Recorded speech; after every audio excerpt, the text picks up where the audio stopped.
Across the UK, online and on DAB. Access all radios. Talk Radio. Give it some lip. Talk Radio. Thank you, James. Thank you, Ashley. Good evening, dear listeners. Late Nights with Iain Lee on Talk Radio. Boy, oh boy, Brexit's going well. Huh? 0344 499 1000. Late Nights with Iain Lee on Talk Radio. Across the UK, online and on DAB. He has made a covenant with the night, and with the darkness he is in agreement. Uncut after-hours conversation for the up-all-night generation. Late Night Iain Lee on Talk Radio. We have ways of making you talk. Now, we're not allowed to talk about the general election, so we won't, but the country's screwed, isn't it, Catherine? The country, I was thinking this today, the country is absolutely effed up. Isn't it really? It's so effed up. And it's almost as if, it's almost as if the people that were warning us that Brexit could be a bit of a disaster, it's almost as if, I don't know, they had done some research and they were right. It's almost as if that, isn't it? I'm finding it incredible. Everyone's going, oh, well, hang on a minute. EU's being very hard-nosed with us. And yes, we were told they would be. We were told they would be. Well, we don't need to make a deal. They just stick two fingers up at them, up yours, Dolores. No, we can't. We're screwed. The country's screwed, Catherine. People were doing that thing to me where they weren't complying with my wishes. What was this about? So to explain myself to people all the time. The idiot parking downstairs. Yeah. We've got a tiny car park. It's around the back. On a good day, you can fit in 1, 2, 3, 4, 5, 6. You can fit in 7 cars without people if people want to be able to move. As long as no one parks like a plum. Here we go. Okay. And what happened to you? So I came in behind the first person who was going to park. Hang on a second. Can I just do a nice noble thing? Ed, go and make food. Go and make food. Well, then go. Pretend that he says it's in the microwave. That's okay. Okay. Yeah, so I'm behind the first person who's going to park. Yeah. This is the game of Jenga. Yeah. This is the first move. This is Tetris. Let's not be car park Tetris. Let's not be a div about it. I'm thinking, and I'm right behind them. They can see me, so they're not going to. Oh, hang on a minute. They are. Aye. Oh, they are going to. They parked so that they were not only blocking. Well, they parked so that 3 other people couldn't park. Outrageous. And also, I was kind of wedged in. Yeah. And they're about to get out, and I kind of leant out of my car. And I don't like confrontation, really. No. I much prefer simmering and hating people. Of course, we all do. And just zapping them a little bit, and then when they ask if everything's okay, I'll say it's fine. And then you've got a great story to tell me later on about a resentment that you're carrying. Yeah. No, this time I thought, no, this is ridiculous. This is an affront. So that's fine. So I leant out of the window and I said, "Sorry, excuse me, could you, if you park down there, then I can park there, and then other people can park here." Yeah. Oh, we parked here earlier, it was fine. What do you mean? What's that? I said, okay, well, the thing is, you're blocking 3 other parking spaces. It was obvious they had to move forward a foot, and just everything would be all right. Just by a smidge. Everything would be all right. Just a tiny bit. But they'd parked there before, and it was fine. Oh, right, okay, my mistake. I'll just park my invisible Wonder Wagon over here, and people could, I don't know, park on top of it. People. It was just one of those moments where I thought, really, do I have to explain myself to you? Yeah. I mean, if I was them, I'd be embarrassed that someone had to point out that I'd parked like an absolute... Yeah. Anyway, so they moved it begrudgingly. 0344 499 1000. I got the train in tonight because I'm not feeling well. I'd hate to go on about it, but they should forget your cancers and your AIDS and stuff. Why don't we learn more about tonsillitis prevention in school? Because honestly, this is not me for a dozen. Right? I've been out of it. And I got home last night and I slept for 12 hours straight through. I woke up, it was 9:10. I thought, I've missed the kids going to school, I'll get up in a minute. Then suddenly it was 1:45. It's like, oh, all right. And I had the body did that thing. It tricked me.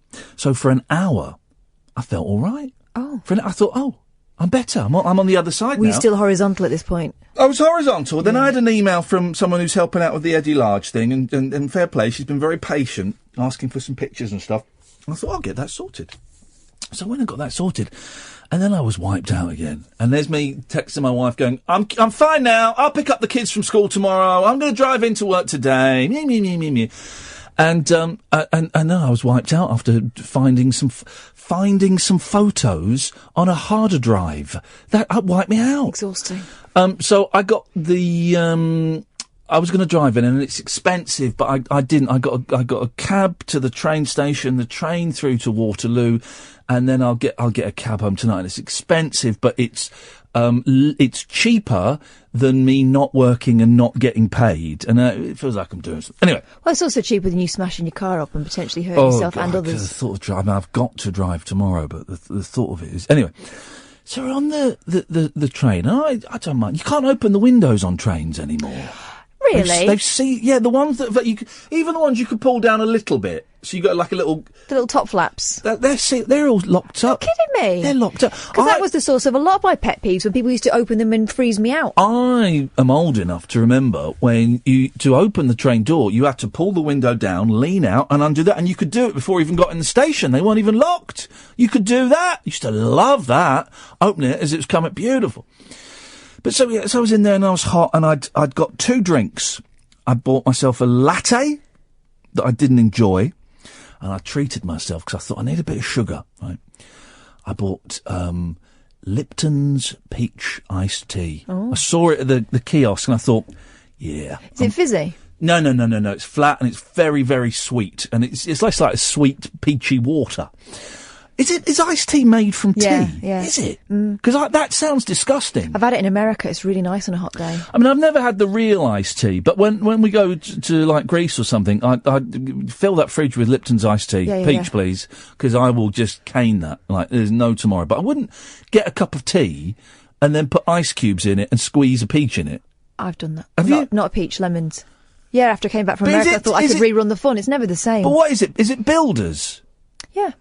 So PG tips. Mm-hmm. Well, don't brew it too strong, though. Okay. So I had that, and that was good. It was good medicine for the soul. And we are going along, and then this woman gets on. Right, people, 03444991,000. By the way, we'll start the show in a minute. And I'm sat there, and I'm really, because I've got my sunglasses on, because I'm sensitive to light. And I'm just trying to hold my head. And I'd texted you a bit, and I'd texted my wife a bit, and and that had wiped me out. I was like, then this woman got on. I can't do that too much because that'll ruin. Hairball. She was doing the most disgusting cough. She was sat on the other side of the aisle. You thought, you dirty cow. You dirty woman. Now, I wasn't looking at her, and she was doing like big hacking coughs, and I'm thinking, I'm a sick man. She shouldn't be, and I was getting really angry. I was thinking, she shouldn't be doing that near me. That's outrageous. So. Did she have her mouth wide open? Well, this is the thing. Then I looked at her, and then she was talking to herself. I thought, okay, we're dealing with the wrong in here. There's no. And then she got up when we got to Putney. She was going, "What station is this? What?" Maybe she had an accent. What station is this? What station? Oh, it's Putney. And then she went and sat down the other end of the train. I thought, that is good. She infected them. It's just disgusting. It really is. People. I remember once being on a train. Yes. And the bloke behind me was eating crisps. But it was one of those, it was the section of the train I hadn't been fast enough to get on and get the table. So I was in those 2 seats where they're kind of wedged in. I like them ordinarily, but this guy was in a 2-seater behind me, and it felt like his mouth was about 30 centimetres away from my shoulder. Okay. And he was eating crisps. Intimate. All the way. Have you seen Gary Lineker's had to come out and say he doesn't have sex with crisps? This is in what? This is in the papers today. Gary Lineker. You couldn't. They're way too salty and sharp. He has had to say he doesn't have sex. I don't believe you. With crisps. This is broken Britain. This is the world that we are. It's true, isn't it? Yes. Thank you. It's a Glastonbury flag claim that he, and I quote, Say it. shags crisps. He's a crisp shagger. Oh, Gary, you He's don't a crisp need to respond shagger. to this. He's had to go... When our citizens... The thing is, I've always got a soft spot for Gary Lineker. Then I remember when I did They Think It's All Over, and he was a complete arsehole to me. So, actually, all the bad press he gets, he deserves. He was horrible to me. What if he was just having an off day? Twice I did that show. Oh. Twice he was having an off day. Yeah. So every time I think about that, I think, yeah, you deserve that. You deserve that. What do you reckon, line one? Hello? Yes? Am I online? Am I there? Yes. Oh, I must be on delay. How are you? Don't start speaking radio language as though you know what's going on. You're on the radio, start talking. Okay, people, huh? Yep. You reminded me what I was going to phone up about last week, and I got distracted again. Okay. People, huh? And it would have flowed very nicely into a topic, because just before you started talking about... Just get to what you're saying, for Christ's sake, man! Okay. What's going... Just say it! I don't need a preamble or a prologue. Just get to it! I found out that my friend isn't who I thought he was, so he isn't the kind of nice guy I thought he was. Yeah. Running the marathon, you did a story about that guy who went all wobbly. And what and the time he crossed the line after help... Oh, yeah, he cheated. Was about 2 hours 50, still very good time. He cheated. He couldn't finish the marathon, so two blokes had to carry him. He still got his medal. Disgusting. I think my friend ran the marathon. He's a very good runner, and I figured out he got in like 2 minutes 48 or something. Wow. And I figured out, because of the time difference, that meant he ran past Mr. Wobbly Man. He just ran past him, and he wasn't the guy. He didn't want to help a sick man. He didn't want to help a wobbly-legged sick man. That is outrageous. Although I respect him for not kowtowing to cheats in the marathon. He got a PB. It was his personal best. He got a personal best in speed terms, but in terms of spiritual terms, he got a personal worst. Yeah.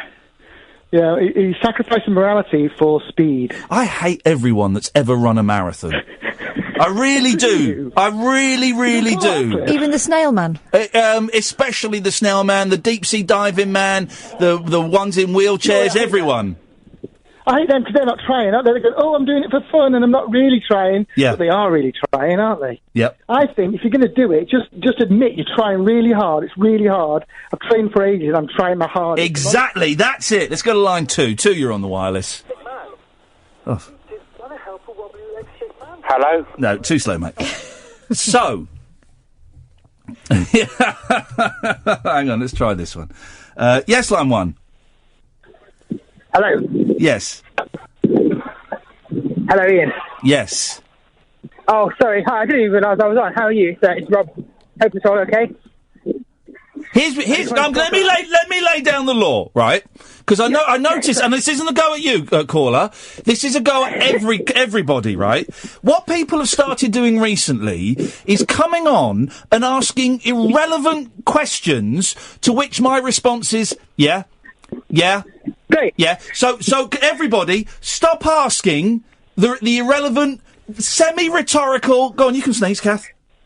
I'm holding it in. Okay. Stop asking the irrelevant, semi-rhetorical questions where the only response is, yeah. Just get to it. You know who's the biggest go on. Person that does that? Go on. Paul in SP. Is he? Well... Yeah. You wait. Go on, line 1, go on. But what I wanted to talk about was about people and how much I generally despise them. Here we go. So, this is going to be a great show tonight. This is a classic.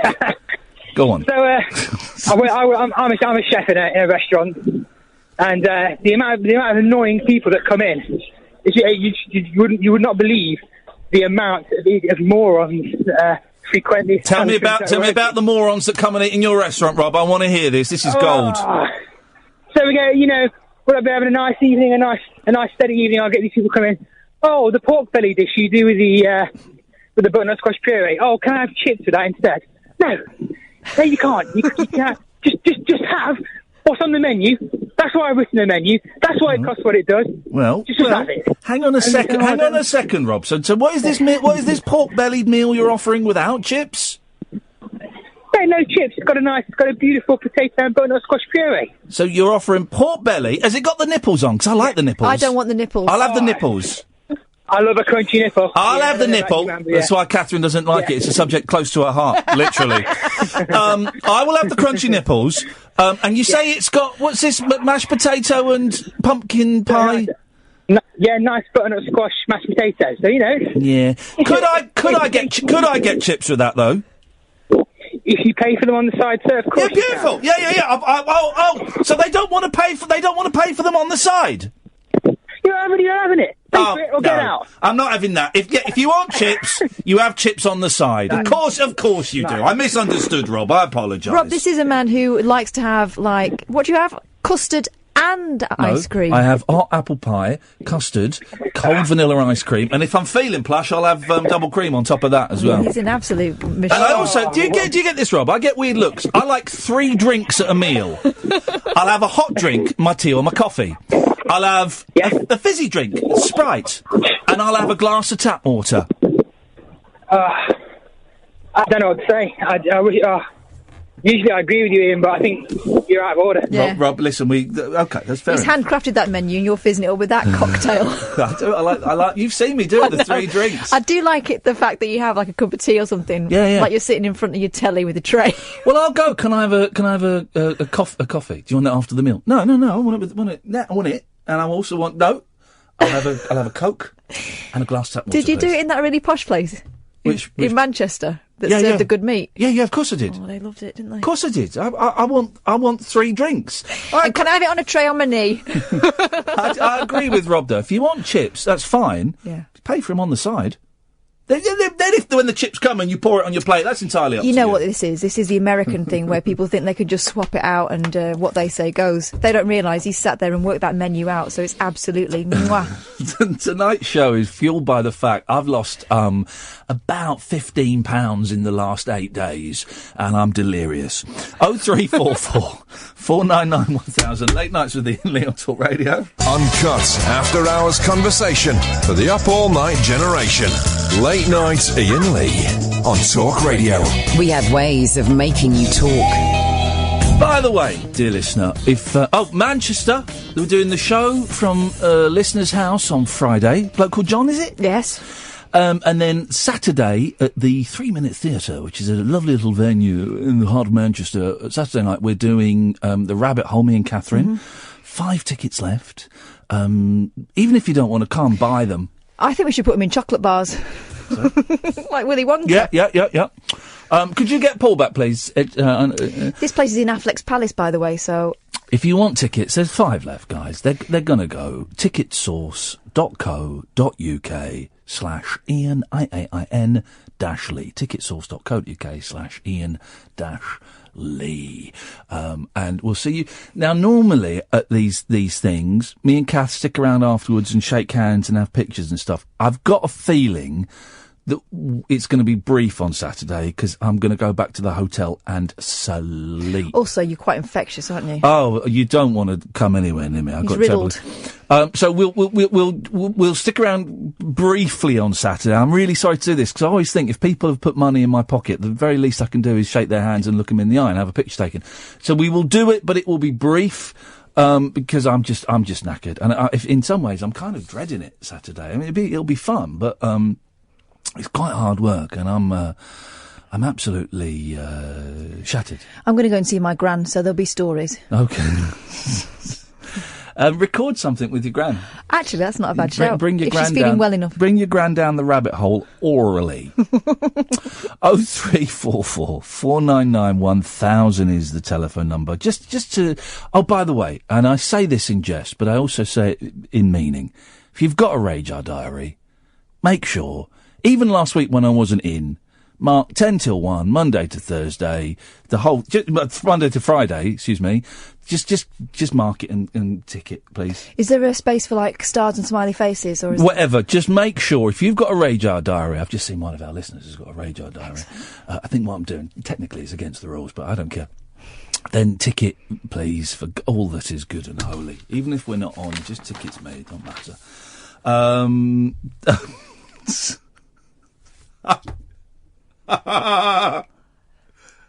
I get to see the tweets that go out.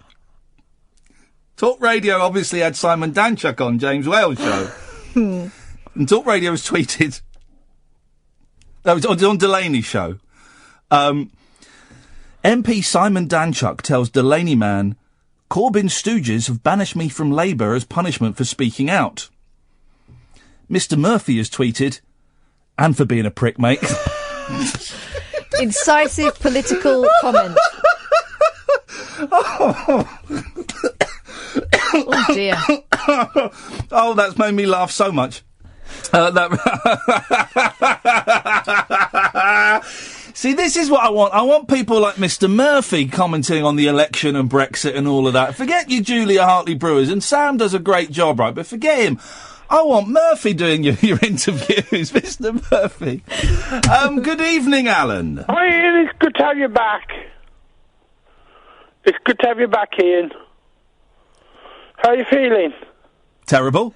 Because I've had tonsillitis myself, and it is a killer. What? I've had tonsillitis myself. It's a killer? Well, no one told me that. They just said I'd be wiped out for a couple of weeks. I had it when I was 19. Did it kill you?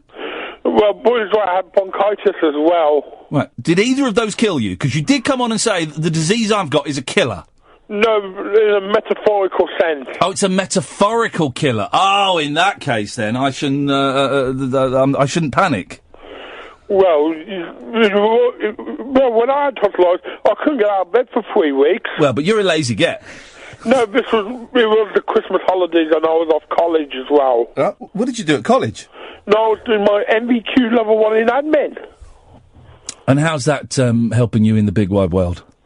Well, I got me level 2, but I wasn't able to get a job because they say you need more experience. I mean, hello, I've got qualifications. What more experience do you need? Yep, that's true. What you got for us, Al? Well, I haven't spoken to you before. I want to give you a rundown to what happened last week. On the show? Yeah. I don't really care. Well, Tuesday and Wednesday you had Jake Yap. I was going to tell you anyway. And Tuesday, I spoke to Jay, and we were playing, singing along to 3, 2, 1. Okie dokie. Thursday and Friday, we had Denny Kelly on the show. Yeah, I know. Not the WM guy, but the guy from Talk Sport. Yeah. And we were talking music. Oh, yeah. And I was posing musical... Oh, I've accidentally pressed the button that cuts him off. Honestly, I couldn't care less. I could not care. I have no idea what was going on last week. I didn't know I'd spoken to Scott 3 times. And I started having a go at him saying, why are you asking me so many questions? Hey, Scott, if you taped the Madeleine McCann thing tonight, it's not worth watching. Yeah. What an hour of waste. That's a strange sentence. But what an I'm going to stick with that. What an hour of waste. The first 20 minutes, they're basically saying the McCanns did it. Right. And outlining the case against them. But then they go, then after 20 minutes, if you're just casually watching it, they're basically saying, well, the McCanns did this and the McCanns did that and the evidence says this. And then after 20 minutes they go, but actually, none of the evidence backs up and the McCanns didn't do anything. And you're thinking, well, that's 20 minutes wasted. And then they spend a lot of time into trying to get people to talk about it that don't want to talk about it. The arrogance of television people, where they think everyone wants to be on TV. We don't, you charlatans. And these are people who've already been grilled by the police, sometimes 2 sets of police. And so there were 3 fellas that were accused, that was suspected they'd robbed the place and they killed Madeleine, right? And so 2 of the fellas said, nah. And there was no evidence to back this up. 2 of the fellas said, nah, I don't want to talk about it. They got the 3rd fella to talk. Yeah. Simple lad. You know, he's a bit touched. I couldn't watch it. I felt so sorry for him. He's an old boy who's obviously not quite all there. I don't know what the technical term is, but he should not have been interviewed on TV on his own. He wasn't there. He wasn't all there. It was incredible. And then, in the dying minutes, right, they go, but we found a list of people that the police talked to, and if you look at this list, they've all got crosses by their names, which means they were ruled out. Apart from this one man, who's got a question mark by his name. Well, we're on our way to find him now. And I'm thinking, right, you're on your way to find him. You're TV, right? You know if you found him or not. So they spend 5 minutes him driving, and we found... He's got a job running a little boat in a cove. Right? And he goes, he's down there. And so the fella comes off the boat, And they say, right, the camera's straight in his face for a start. Yeah. It doesn't know what they want to talk to him about. It's very pleasant. Can we talk to you? Oh, yes, of course you can talk to me. What would you like to talk? He thinks he's there for like a little tourist film. Straight away, first question, Madeleine McCann, right? His face and fell, you see this fella's face drop, and he's like, oh, shit. And this guy's badgering him, and the guy says, look, I'll be honest, I don't really want to talk about it. I've lost my job over this because people thought I had something to do with it. There's no proof. It's never been proven. I've not been charged with anything. None of the police have found any evidence. But because I was questioned by the police, I've lost my job. He's running a little putt-putt boat in a cove. And they're just trying to destroy him. This reporter's trying to destroy him. The poor fella. I couldn't believe it. It was then literally the last 30 seconds, the bloke goes, well, the police now think a woman may have been involved. Anyway, that's the end of our 10-year anniversary special.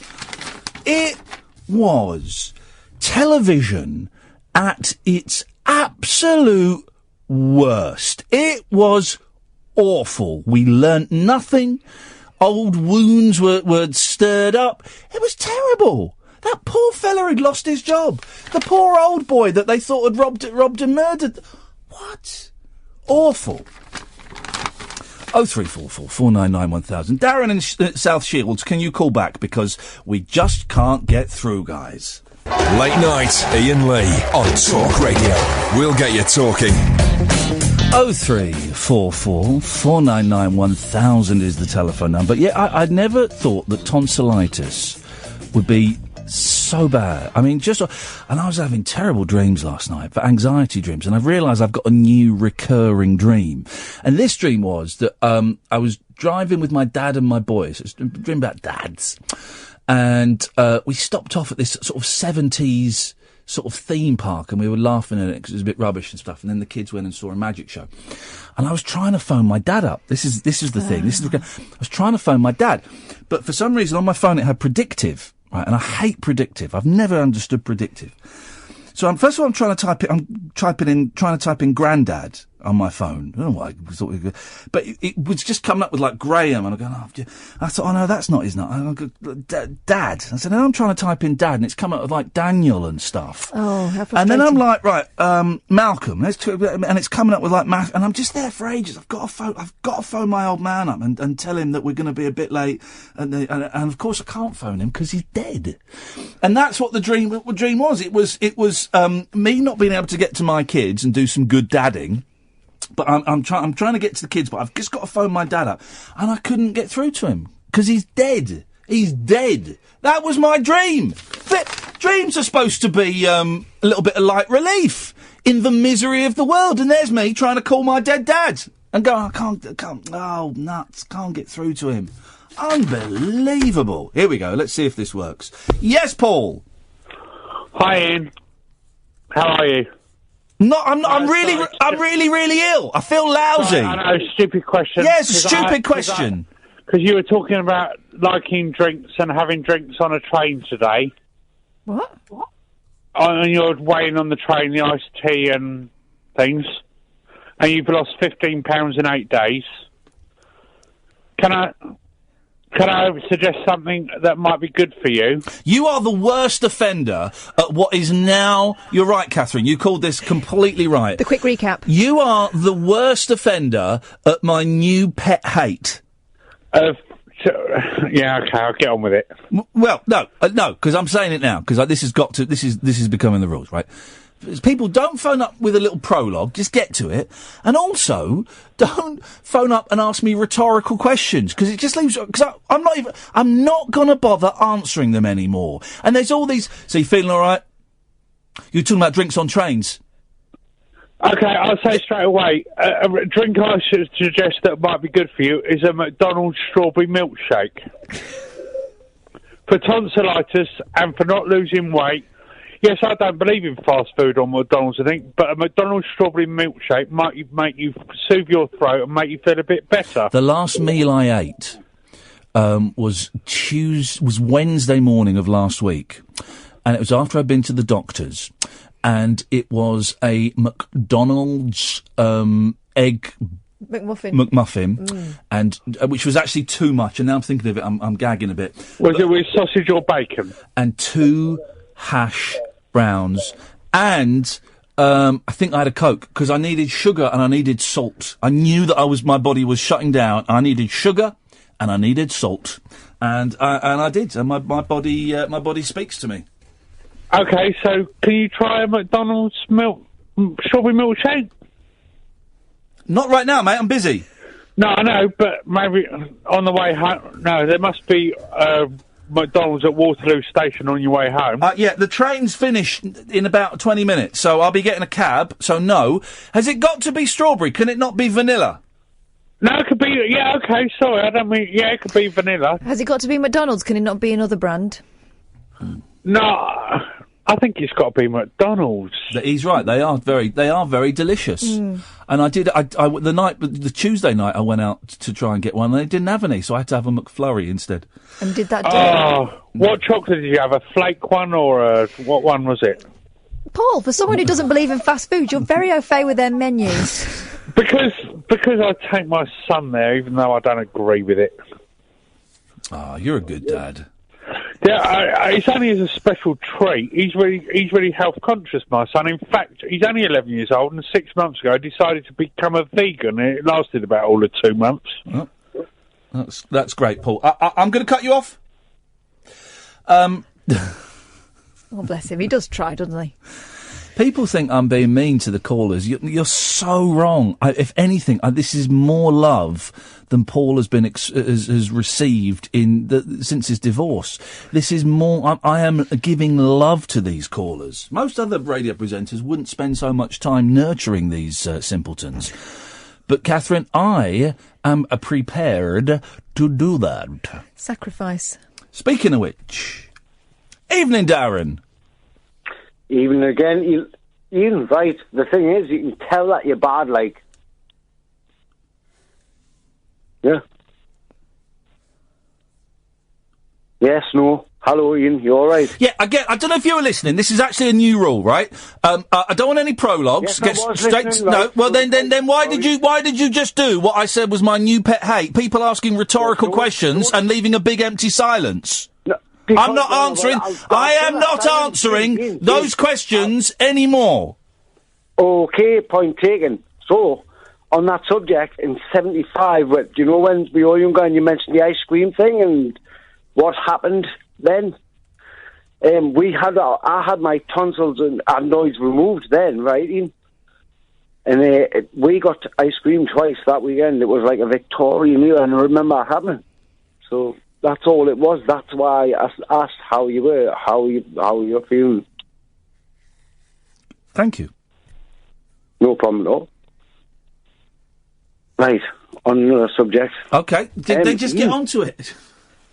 I will do. The Diff'rent Strokes thing. That's all I was going to get to. That blew my mind. That. Yeah, the bicycle man. Wow. Yeah. Mate, what I want to know, how did the dad, you know, the rich dad at the beginning, yeah? Mr. D. How did he, I forgot his name, but how did he come on and sort of warn before that was sort of shot? Did you see that part? What do you mean, how did he warn? He warned about that particular... But he didn't warn Arnold in the show. It's as if he knew. So he warned the audience, but he didn't warn the little boys that were going to be molested. So, right, I was going to say, like, because I was... I hadn't thought of that. So you're saying that Mr. Drummond was part of a paedophile ring involving him and the bicycle man? No, you said that's not me. Well, I'm trying to summarise from your call. Well, that aside, it said that there was a part two, and what I wanted to know, right? Yes. It was ridiculous, but what was he really trying to do? Did he have an alibi? Did Mr. Drummond have an alibi? Yeah, exactly. Yes, thank you. He was in his trailer at the time, waiting for his scenes to be filmed. I'm on about, right, you know the bloke that fixed the bikes? Yeah, the bicycle man. Yeah, yes. The wrong'un, the nonce. Yes, the nonce. That's what they should have called it. Well, there you go. Well, he was a wrong'un. Yeah, he was. He was a nonce. And then the bicycle nonce. Exactly. What you're about to watch is a very special show. We've called it the bicycle nonce. Exactly. Yeah, there you go. Yeah. We think you should watch this with your parents and discuss the issues raised about the bicycle nonce.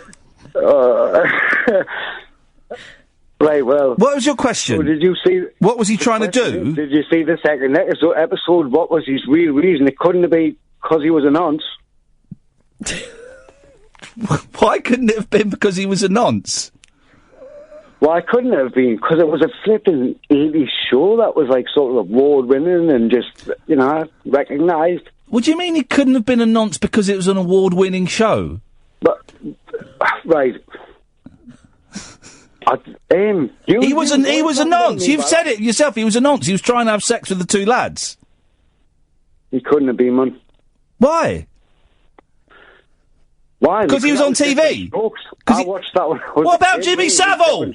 Flipping heck! Jimmy Savile was on kids' TV. He won awards. Look what he was getting up to. Well, I didn't sit on his knee, did I? Didn't touch me. So you're saying that the bicycle man... I know what you're saying, is a misunderstood character in American television folklore because he wasn't a nonce because he was on Diff'rent Strokes. Don't say I'm not sticking up for him in any way, shape or form. You're wrong, man. Kath, I'm missing something. You talk to him. I don't want to spoil it for you, but you know it's pretend. How did you make that pretend? How was that episode, right, a wind-up? It's impossible. No, I'm not saying it's a wind-up. I'm saying it's, acting to portray a story, and the story was of a bicycle nonce.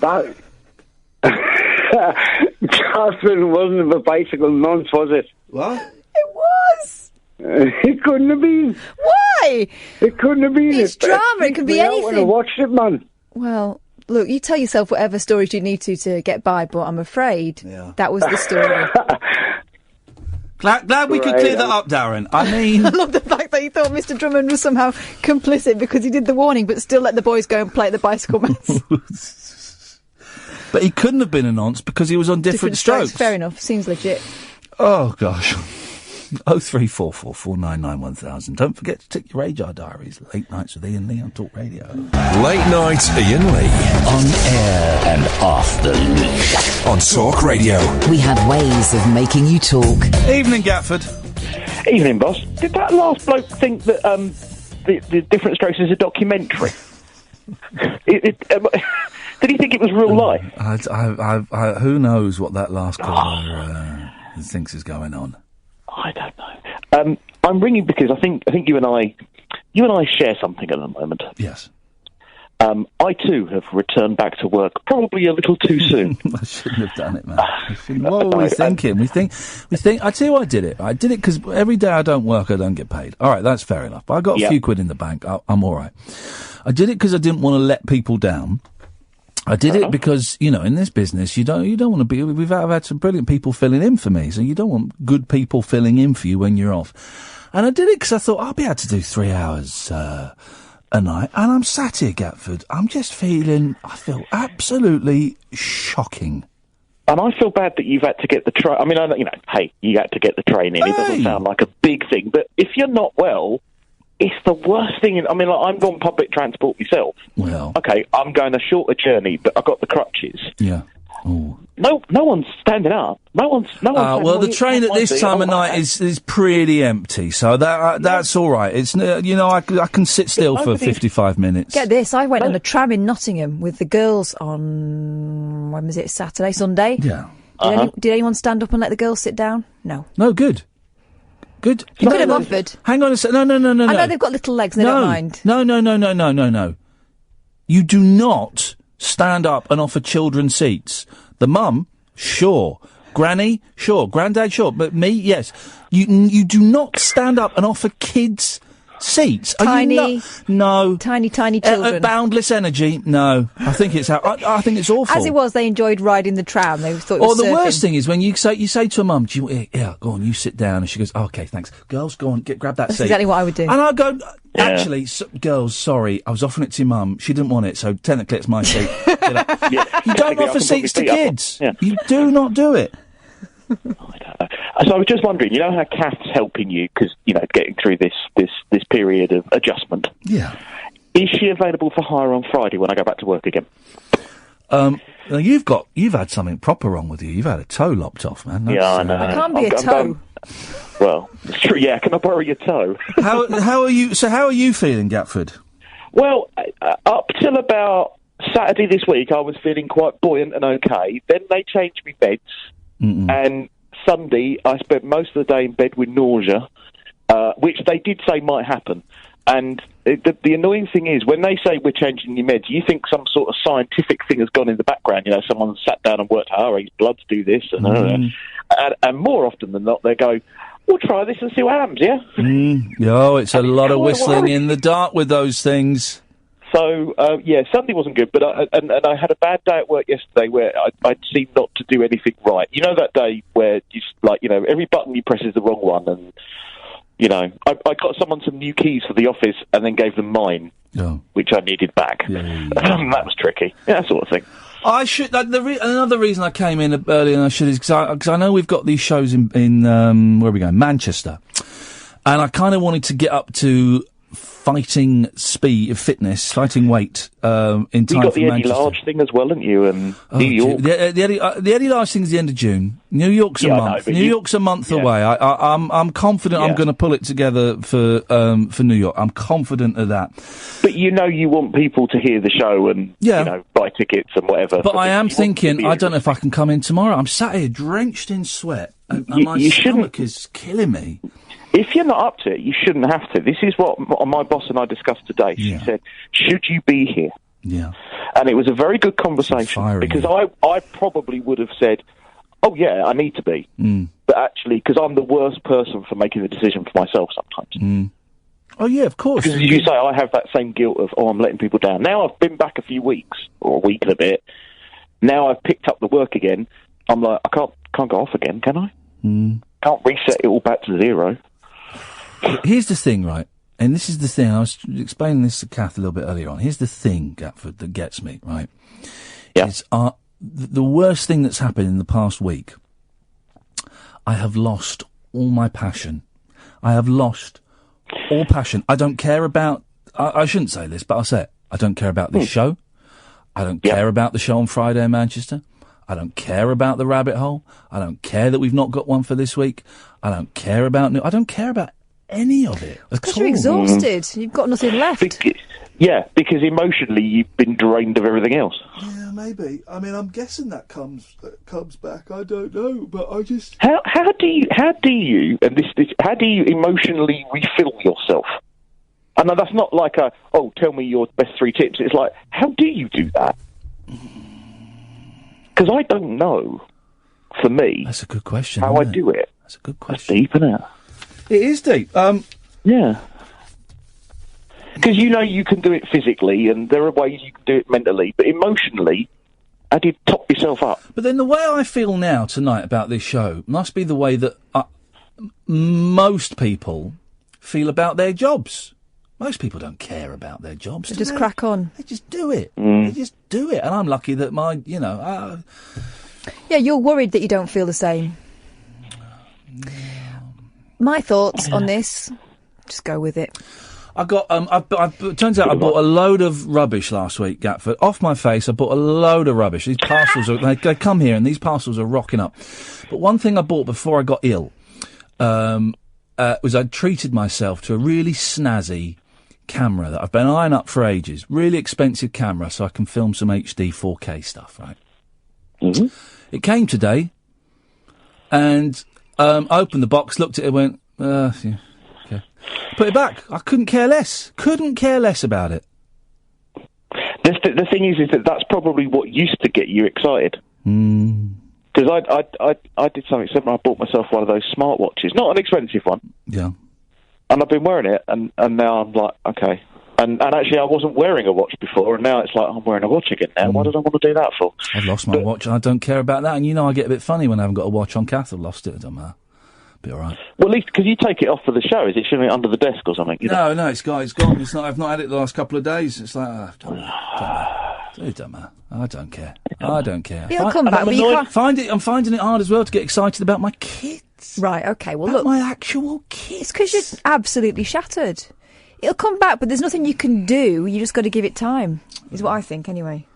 Well, I'm annoyed as well that only Paul Ross got in contact with you. Obviously, Kath and Ed, presenter-wise. Well, yeah, Kath was in touch, and Paul Ross, but I don't know any of these people. I don't know these people here. Yeah, but Paul Ross saw me whinging away on Twitter and offered his hand, as he occasionally does, because Paul Ross is a much more sensitive soul than anybody would give him credit for.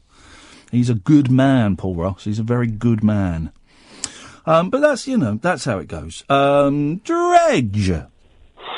And a very good evening, and welcome to the exciting new sound of Talk Radio. Oh, wow, that was good as a voice. First of all, I just want to say I really enjoyed the love letter to radio thing. It was nice, that, wasn't it? I wish we'd thought of calling it that before we put it out, but it was good. I'm glad you enjoyed it. Nice. Did we put an interview out today, Catherine? Yeah, we did. Mendoza. Mendoza's. Mike Mendoza and Caesar the Geezer are now out there. If you guys want to go and grab them, go to iTunes or your usual podcast provider. Tomorrow, James H. Reeve. Friday, Ash Gould. And James H. Reeve is about 40 minutes, isn't it? Long. So it's a long old chat. Really good chat. Really good. What about the Blackburn one? Was that a lot longer? Or was that was shorter? It was shorter. Yes, that was pretty much how it went. The James Whale one and the James H. Reeve one are both significantly longer, I would imagine. And I was talking to Ash today. Sorry, I was talking to Ash today, and he said, "Oh, I didn't tell you half my stories," and started telling me some real juicy gossip. So we might have Ash part 2. We'll have him again. Yes. What I found odd was that all these people seem to just stumble into it. Yeah. Well, they just phoned up, say, "Oh yeah, I know all about radio."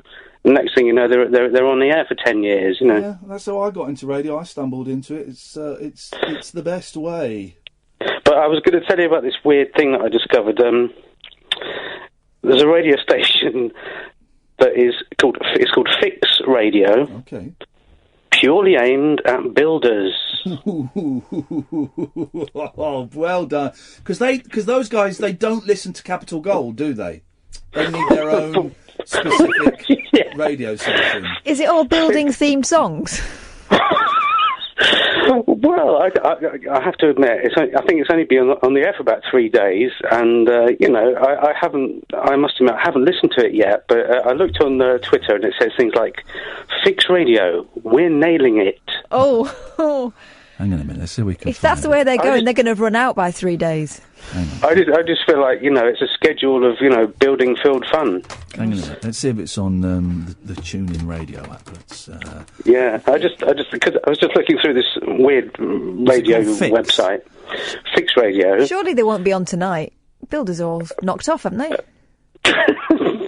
Well, not the Polish ones. Yeah. Oh, yeah, it's true. Street Fix Radio, Radio Fix. Let's see if we can find it on. Where is it? Hang on a minute. Fix Radio. I mean, I can't think of any building songs. If I Had a Hammer. Bob the Builder. There's 2. Fix You. Coldplay. Coldplay, of course. Fix Radio to target tradespeople in London. Paint It Black. Radio launched by world's richest plumber. Oh, it's got to be a Pimlico plumber guy, isn't it? Yes. Right, okay. Where do we... Hole in the Ground, Bernard Cribbins. Yep. Building a Bridge. Building a bridge. Breakfast show presenters Trev and Ben. Well, how do we... Hang on a minute. Bridge over troubled water. Yeah. I mean, actually, we're stupid for not thinking of this before. Hang on, there we go. This is, it's quite niche. It's very niche. Why didn't they get Tony Blackburn in to do the opening? Is my computer on? Here we go. Is this it? There we go. This is the opening of it. The opening of Fix Radio. That's rubbish. Oh, hang on. They need to improve their signal. They need to improve their signal significantly. It's got dry rot. They need to build a better transmitter. That's what they need to do. Well, good luck to them. Good luck to them. There are radio stations all over the world, and some are pony and some are good. And I always, if anyone can make a living in this business, then the best of luck to them is what I say. Good luck, guys. Is what I say. Thank you for that, Dredge. Okay. Ta-ta.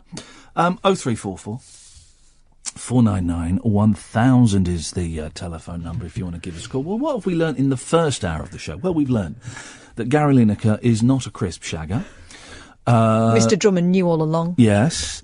And I think that's... I don't like the rhetorical questions at the start of the calls. It seems to be a new trend that's creeping in. So I'm just kind of, trying to knock it on the head before it becomes too big a thing. That's all that is. So don't be offended.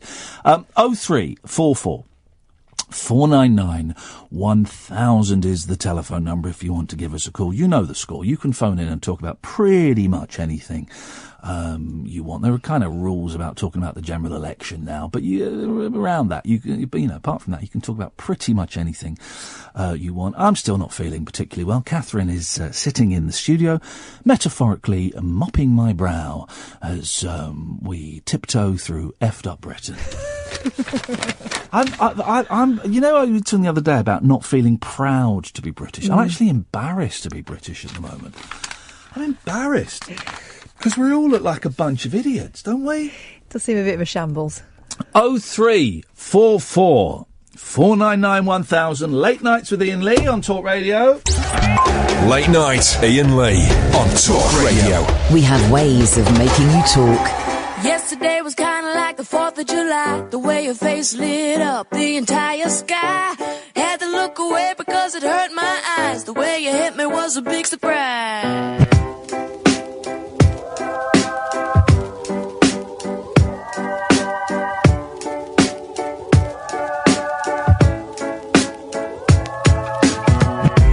Yesterday I really didn't know what to say. I wasn't making any sense, but it felt okay. Ask you if it was my birthday. This kind of thing don't happen every day. Hey,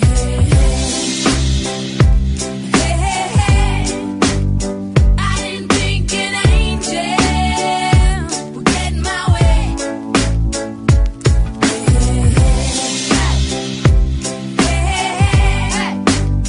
I didn't think an angel would get in my way. Yesterday I felt just like a child, a little curious, a little wild, living the moment and you'll never go out of style. You know it's really been a while.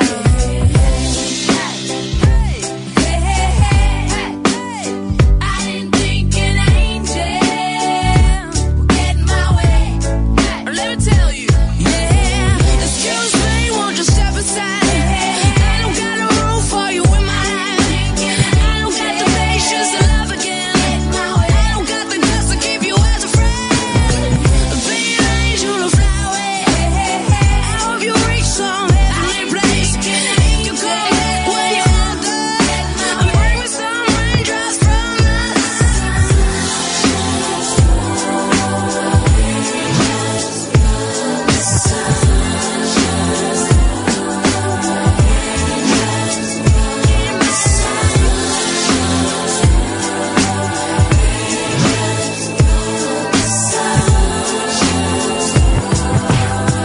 Today I feel like I'm doing time. I didn't think it would be such a shameful crime. It's been a while since I let you go. Time don't let regrets go. Hey, hey, hey, hey. I didn't think an angel would get in my way. No, no, no. Hey, hey, hey. I didn't think an angel would get in my way. Hey. So I gotta welcome angels, welcome angels, welcome angels,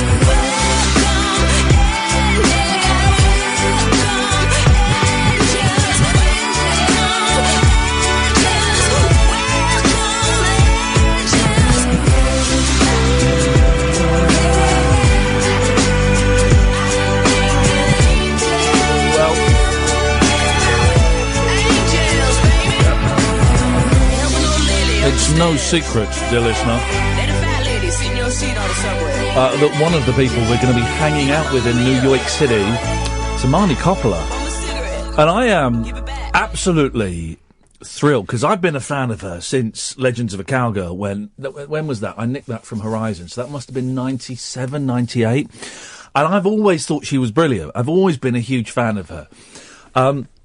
And I find her refreshing and talented and beautiful and terrifying and and we're going to go and hang out with her. Mm-hmm.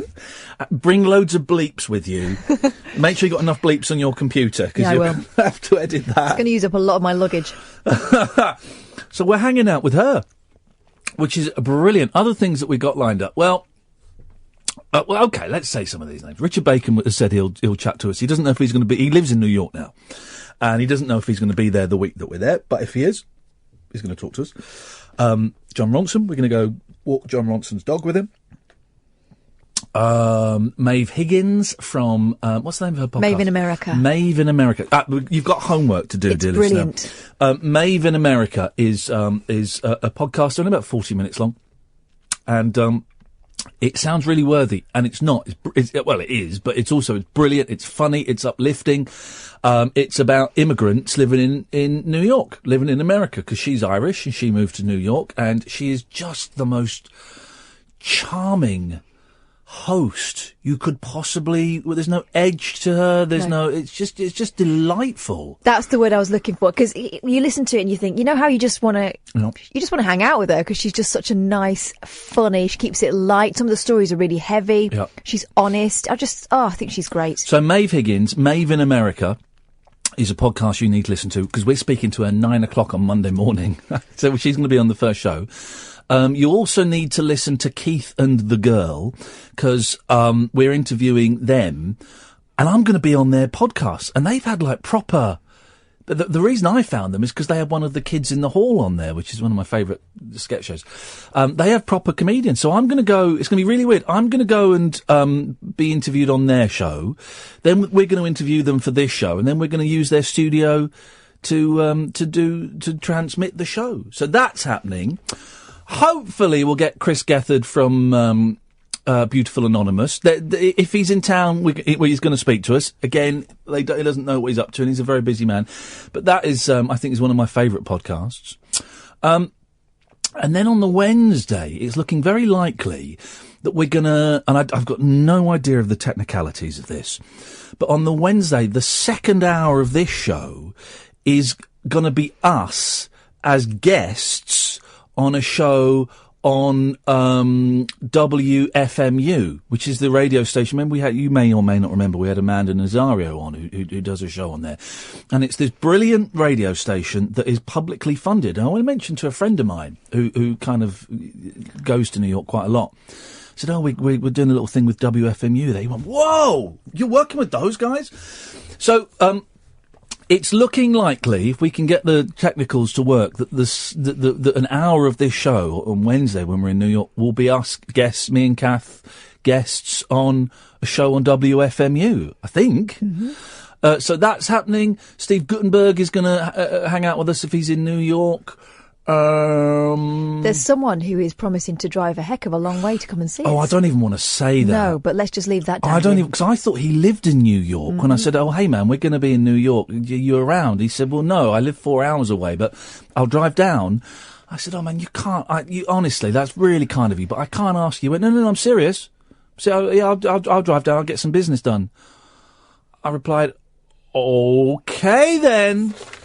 So I don't want to say it, but yeah. If he does, it'll be amazing. That will be amazing. And that's all we've got lined up so far. And if that was all we had, that would be amazing. We're going to like a salsa club on Wednesday night. Have I told you this? Oh, are we? Yeah, we're going to like a salsa club on Wednesday night. Cool, I dance salsa. One of the people that runs it, I've been in touch with, and she said we can go down there and record some interviews and stuff. So I said, beautiful. We'll come and do a little bit of salsa.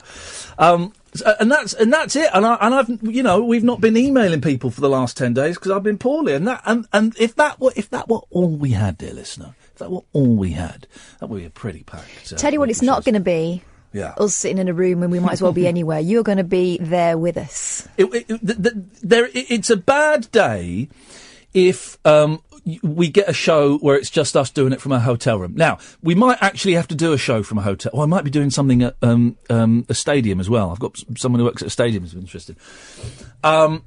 Because we can plug. We're taking this box, this Comrex, which is this big kind of portable studio. You plug it into the internet, and it's kind of pretty much broadcast quality. If you've got good ears, you'd hear the difference. And it's flawed, and it's got a few problems with it. And we can do that anywhere. But what we really don't want to do is do it in our hotel room. You plug it in there and go, and well, okay, let's. We've got Alan on the line. Even there's no point in doing that. You might as well do it from my house, So we're trying to make sure every show is coming from a different location. That will hopefully have noise in the background. We'll certainly, hopefully, have people that will walk past we can grab and we can bring them in, and that's the plan. And there'll be loads of pre-recorded stuff. We aren't planning on. So we get there Sunday evening, 9:00 Monday morning. We're going out meeting Maeve for an hour, and then the plan is to what time's the show over there? Be 5:00. Mm-hmm. The time our show will start over there. Be 5:00. The plan is pretty much from 9 until 4. Is just out recording stuff, editing stuff in the back of cabs, sending it over to Ed, and then by 4 getting to where getting to the place we're going to do the show from, just to do all the technicals. That's the plan. And you'll be able to phone in for bits, but it's not going to be exclusively a phone-in show. But if we'll make sure that there are certainly bits where you can call in, but a lot of it is going to be, well, today we went and did this. Have a listen to this. We're going to bring New York to you. That's the plan. I just realised we've left us, no time for fun. We get there Sunday night, 9:00 Monday morning, we're working, we fly out Saturday morning. Yeah. That's, oh well, maybe next time. 0344 499 1000 is the telephone number. If you want to give us a call, you're more than welcome to. Late Nights with Iain Lee on Talk Radio. Across the UK, online and on DAB. Late Night, Iain Lee on Talk Radio. We have ways of making you talk. Evening, Pablo. How do? I am in the Mallorcas right now. Oh. Is that a region? Yeah. Well, to be honest, my geographical knowledge is flawed, so I couldn't answer such a question. Okay, mate. Well, it sounds like you've managed to find the way to the local bars, so that's good. Oh, several mojitos. There we go. Sorted. There we go. Now, my question being... Yes, Pablo. Is, I have 2 children with the same woman. This is... okay, yeah. Can you get a third from another? Well, I'm not going for a 4x4, but I'm all set for a proposal on holiday, but each step along the way, it's not necessarily working that way. Oh. So you want to propose in the Mallorcas, but you're having a tough time with your missus and you're arguing a lot? Well, it's a family holiday. Yes. We're at a Thompson resort. Okay, that's great. Excellent resorts, yeah. Oh, yeah, honestly, everything is... Is it all-inclusive, Pablo? Is that would explain a lot? Oh, hence the mojitos. Yes. But yeah, I'm concerned whether I'm trying to cater to the event or whether I should maybe hold off until a more appropriate moment. Cause do you want to marry her? Oh, well, 100%. Do you think she's likely to say yes? Got children. Well, we spawned 2 children and have right. Have a so house. Why don't you just go and propose to her now? Well, yeah, but if it's part of a family holiday, it's a bit... I'm trying to pick my moments. Right. But... well, don't. Just go and do it. Well, what moments are you waiting for? Well, they're all asleep now. I'm going to have to... Hence, with it being a family resort, I'm trying to pick the moments to be away from the family resort to do it. Do it in the lavvy. It's just... It's not quite happening, but... are you telling me that on this Thompson's holiday resort there is no opportunity for you and your missus to be alone for 30 seconds? Well, potentially, but what kind of quality is that when it's, you're in between the widgets or the wuzzles or whatever they call it, and... The fidget whizzles. What are they called? The fidget whizzers. The new things. There's a new thing. The new thing. Apparently, fidget spinners. When we're fidget all spinners. asleep, they fix everything. Yeah. It's the widgets or the wuzzles or the... Pablo, I don't think you love this woman. I love You're making excuses. You are making... Here we go. I'm not breaking any confidences here. Right? My hairdresser got sacked from where he works, okay? So I had to get my hair cut by a new bloke. It was very exciting. Well, of course, you don't work here anymore. Why not? Oh, you don't know? Yeah. Anyway, so I got my hair cut by a new bloke, young lad, 25, and he was telling me that the next day he was going to propose to his missus. They've got a little boy, they've been together 5 years, and he was going to propose to her. I went, oh, that's exciting, whereabouts? He went, Harry Potter World. Now, that is busy. That is busy, Harry Potter World, but she loves Harry Potter. Well, no, I appreciate and understand that, but obviously this holiday is purely for the kids, so it's... Well, then don't do it on the holiday, then. Well, exactly. I don't love her, don't marry her. Or not. If you don't love her, easy, Tiger. Hang on, Kath. Let's get a woman's the gentle Can I stick touch. my 2 pennyworth in? You've mentioned your kids about 6 times in this conversation. Should have thought about marriage before you. No, what I'm thinking is, it's a family. It's a family thing, isn't it? You're there together, and the kids are part of it, and part of the reason why you want to marry her, aren't they? Well, exactly, and the ideal is to have them incorporated within the situation, but I know if I try and get my daughter involved, she's going to say, Mummy, do you want to... She's going to ruin it. Hang on a minute. What you're about to say there was not the ruination of the proposal, it was the making of the proposal. That was the making. Right. How did you get engaged? Well, I asked Susie. Susie, what was going to happen? Susie was going to go up to Mummy and say, but instead she just went, Daddy wants to marry you. There we go. There's your story.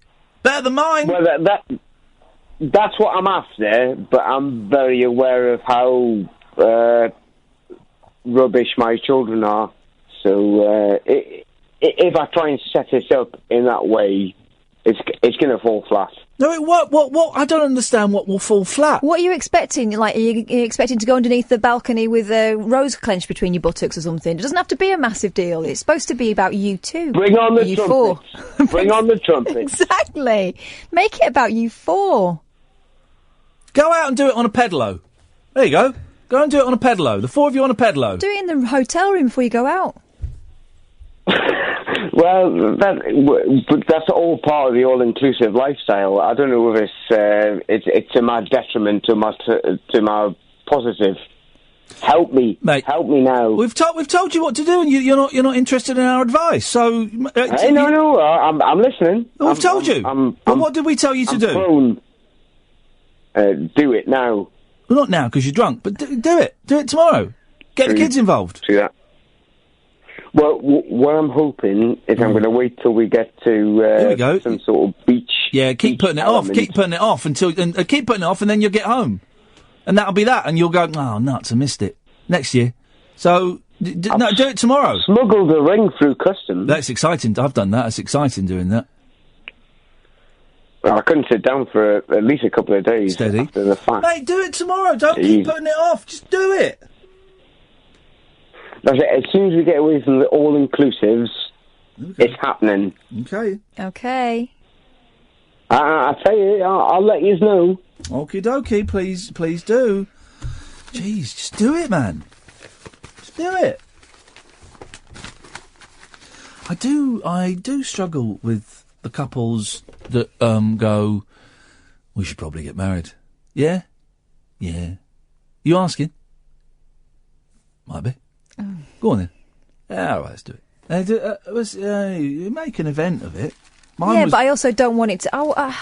I don't like it when it's when it's got to do with everybody else, even people that don't know you. Oh, don't do it in front of people. That's rude. That is. There was a story in the papers yesterday You know, at football matches in America, Yes. or baseball matches or whatever, they have a big screen and it'll come up on the screen, Julie, will you marry Steve? And it'll have the shot of them because it'll have been prearranged and stuff. And the woman went, nah, I'm not doing that. Do you know what? It takes strength of character to do that. Yeah, good for her. Because I don't think you should propose in front of people. I know, the worst thing is, ladies and gentlemen. Oh, no, you're not. Oh, no, you're not. no. Oh, you absolute winker. No. Oh. That is second only to the Jeremy Kyle proposal. They do that, don't they? Yeah. When they're having an argument with their missus. Or the DNA test come out and it's not great. They'll propose to the other one. I do wonder. The state of the human race in, what are we, 2014? Something like that. Here we go. It's the scientific breakthrough couch potatoes have been waiting for. The benefits of an arduous workout without even needing to break a sweat. This is it. This is it. The pinnacle of science. And exercise in a pill could be a step closer. Oh, sweet Lord Jesus. With a drug that mimics the effect of training for long-distance running. So you take a drug... So you'd be lying on the sofa, sweating and panting. And you're getting fit. Watching the aforementioned Jeremy Kyle show. You should go for broke and wear one of them muscle belts as well. Well, it may have the potential to help those unable to exercise because of conditions such as diabetes, heart problems or laziness. Yeah, I got that. The drug, which has so far only been tested in mice... I will happily be the first human volunteer for this. I would have a go at this. Mimics the way that a runner's muscles shift from burning carbohydrates or sugar to burning fat. Professor Ronald Evans, senior author of the study from the Salk Institute in California, said, "It's well known that people can improve their aerobic endurance through training." Well, yeah, of course, that's aerobics. That is what it is basically about. The question for us was, how does endurance work? And if we really understand the science, can we replace training with a drug? What a bell. The study, published in certainly one of my favourite journals, Cell Metabolism, found a gene which, when activated, made mice resistant to weight gain and highly responsive to insulin, the same qualities seen in very fit people. Then they found a drug which activated the gene in normal mice after 8 weeks and boosted the animal's stamina. Mice that had been given the drug could run on a treadmill for 70% longer before they were exhausted. This is not what we were sold. We were sold, lie down and get fit. This is, take this pill and you can run longer, assuming you're running at all. Well, the study's first author, who's got an excellent name, Wei Fan, said, "It means you can improve endurance to equivalent level of someone training without all of the effort. A drug which burns fat instead could be used in elderly, obese, or otherwise mobility-limited people who are unable to exercise." I know you've said that already. We've kind of got that point. Well, I would take a pill to make me fit. I would say, do you know those? Whenever you see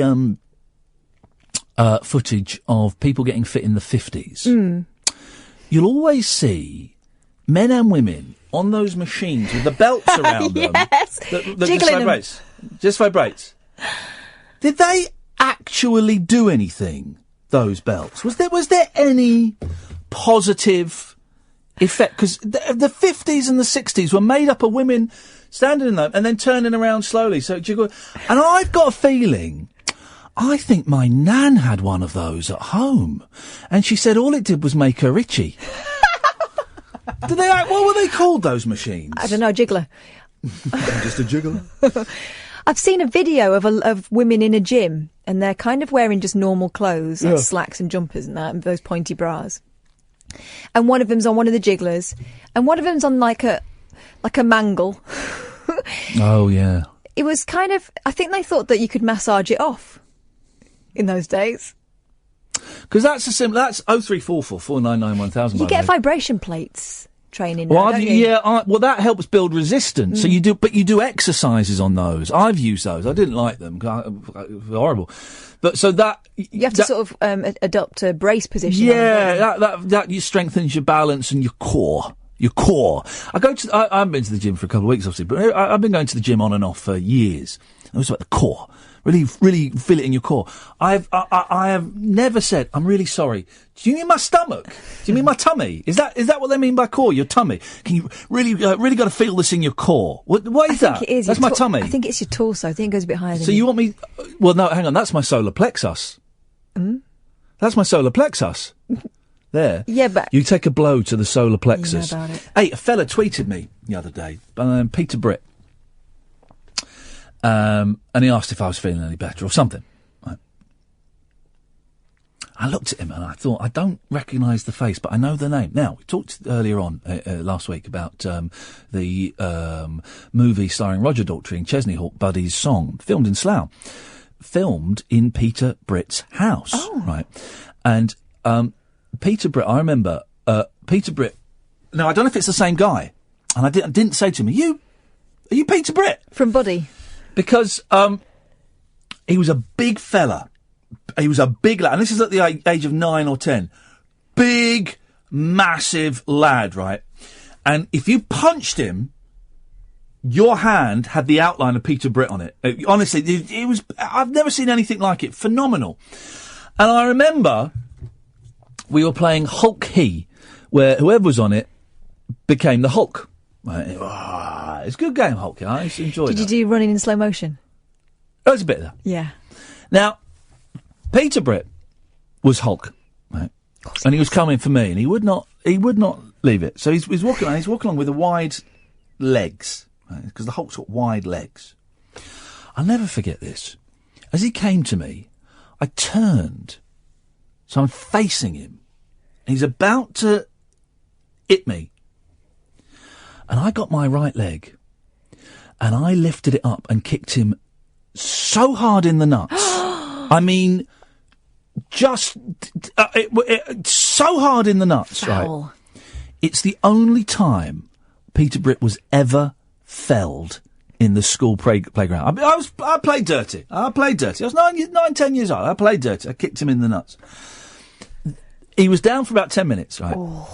And then I had to spend the rest of break avoiding him because he wanted to kick me in the nuts. As he should. He wanted a revenge bombing. Playground justice. And so this Peter Britt popped up in my timeline, and I'm thinking he's finding you. And it was he's going to find you. He doesn't want revenge now. Of course he does. He doesn't. 34 years later. Best served cold. Oh God. And it was funny. This name popped up, and the first thing I thought of. I'm going to find him and tell him where you are. No, don't. Was facing him and kicking him in the goalies. Terrible. Terrible behaviour. 0344 499 1000. Late nights with Iain Lee on Talk Radio. The radio show for people who know the best part of the day is the night. Late night Iain Lee on Talk Radio. We have ways of making you talk. Here's what I don't get. I used to run away from the girls in Kiss Chase. What was that about? Idiot. What was that about? And there was some, hot 9-year-olds. The thing is, right, if you hadn't, game's ruined. No, but Mark Dunstall didn't. And he had a better game than me. Thinking back on it, Mark Dunstall had a great game. He didn't run. He would walk slowly, or he would fall over. He would leg it to... there was like a little sort of indentation in the school building on the outside. He'd sort of leg it in there, and then he'd be trapped. Oh no! And they'd be all over him. Terrible. They'd be all over him. And I'd think, oh, you idiot, Dunstall. Yeah, but it could have been me. That could have been me. I remember. I won't give last names because I don't want to embarrass anyone. But at the age of 10, because I was still in middle school, and I was going out with this girl called Sonia, and Colin was going out with Karen. You say going out, you never went out, did you? Oh, no. Well, they probably did. They went out and... No! Yes. But then what we do, before school, right, We get to school, we get dropped off at school. I used to work at school because I was on the same street as me. So go to school. 0344 499 1000, by the way, if you want to call him.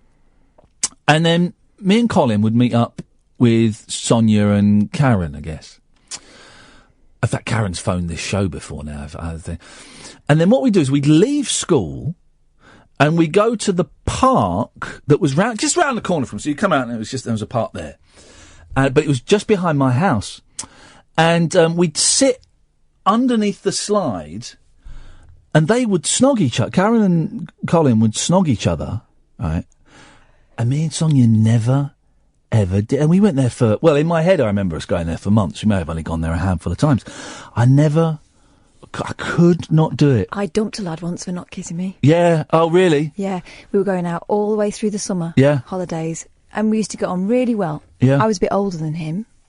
And he how old was I? I might have been about 12 and he would have been 11. Didn't kiss me. And all my friends were going on about it. Oh, you haven't, and that added to the pressure, actually. Yep.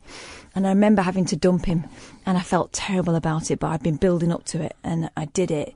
And on that particular day, he had this really heady kind of aftershave on, I assume, and it was giving me a headache, and I just thought, right, the time is now. It was like Rehypnol he was wearing. It was awful. It was worse than, oh God, I felt terrible about it. He was a really sweet kid. Yeah. And I finished with him and he was upset and he went home. And then I realised it was my mum's, do you remember them Glade mushrooms? Yeah. It was that was giving me a headache. It wasn't him at all.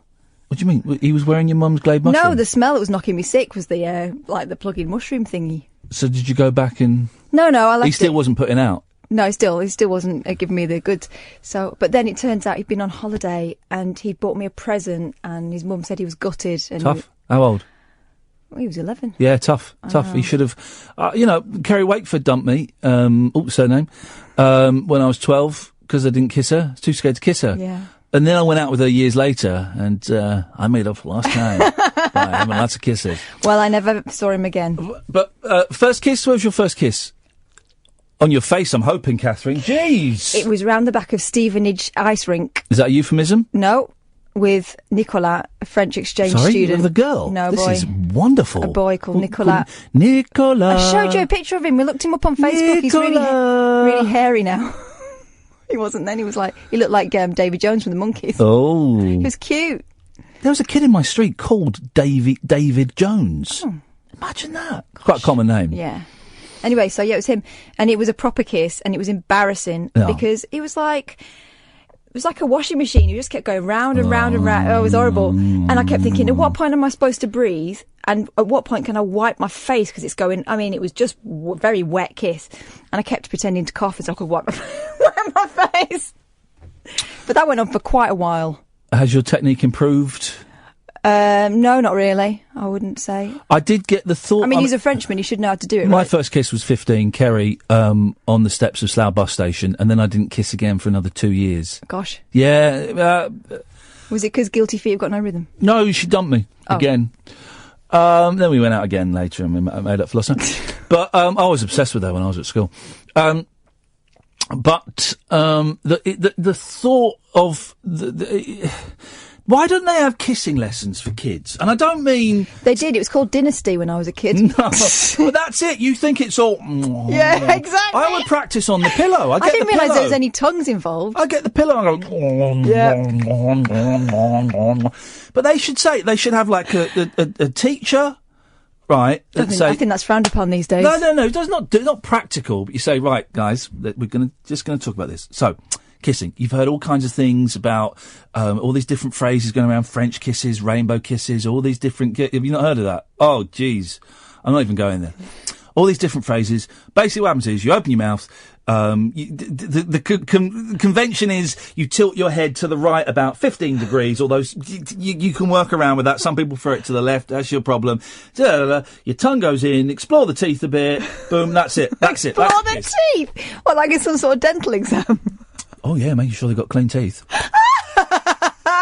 Making sure there's no extra dinner in there. Oh, well, I'll tell you what I like as well in a kiss. Here we go. Ed saying it sounds like The Bicycle Man. That was a documentary. I'll tell you what I like, and this is unconventional when it comes to kissing. This is not everyone's thing, okay, but this is what gets my goat. Gets my whistle in a pickle. Oh, gosh.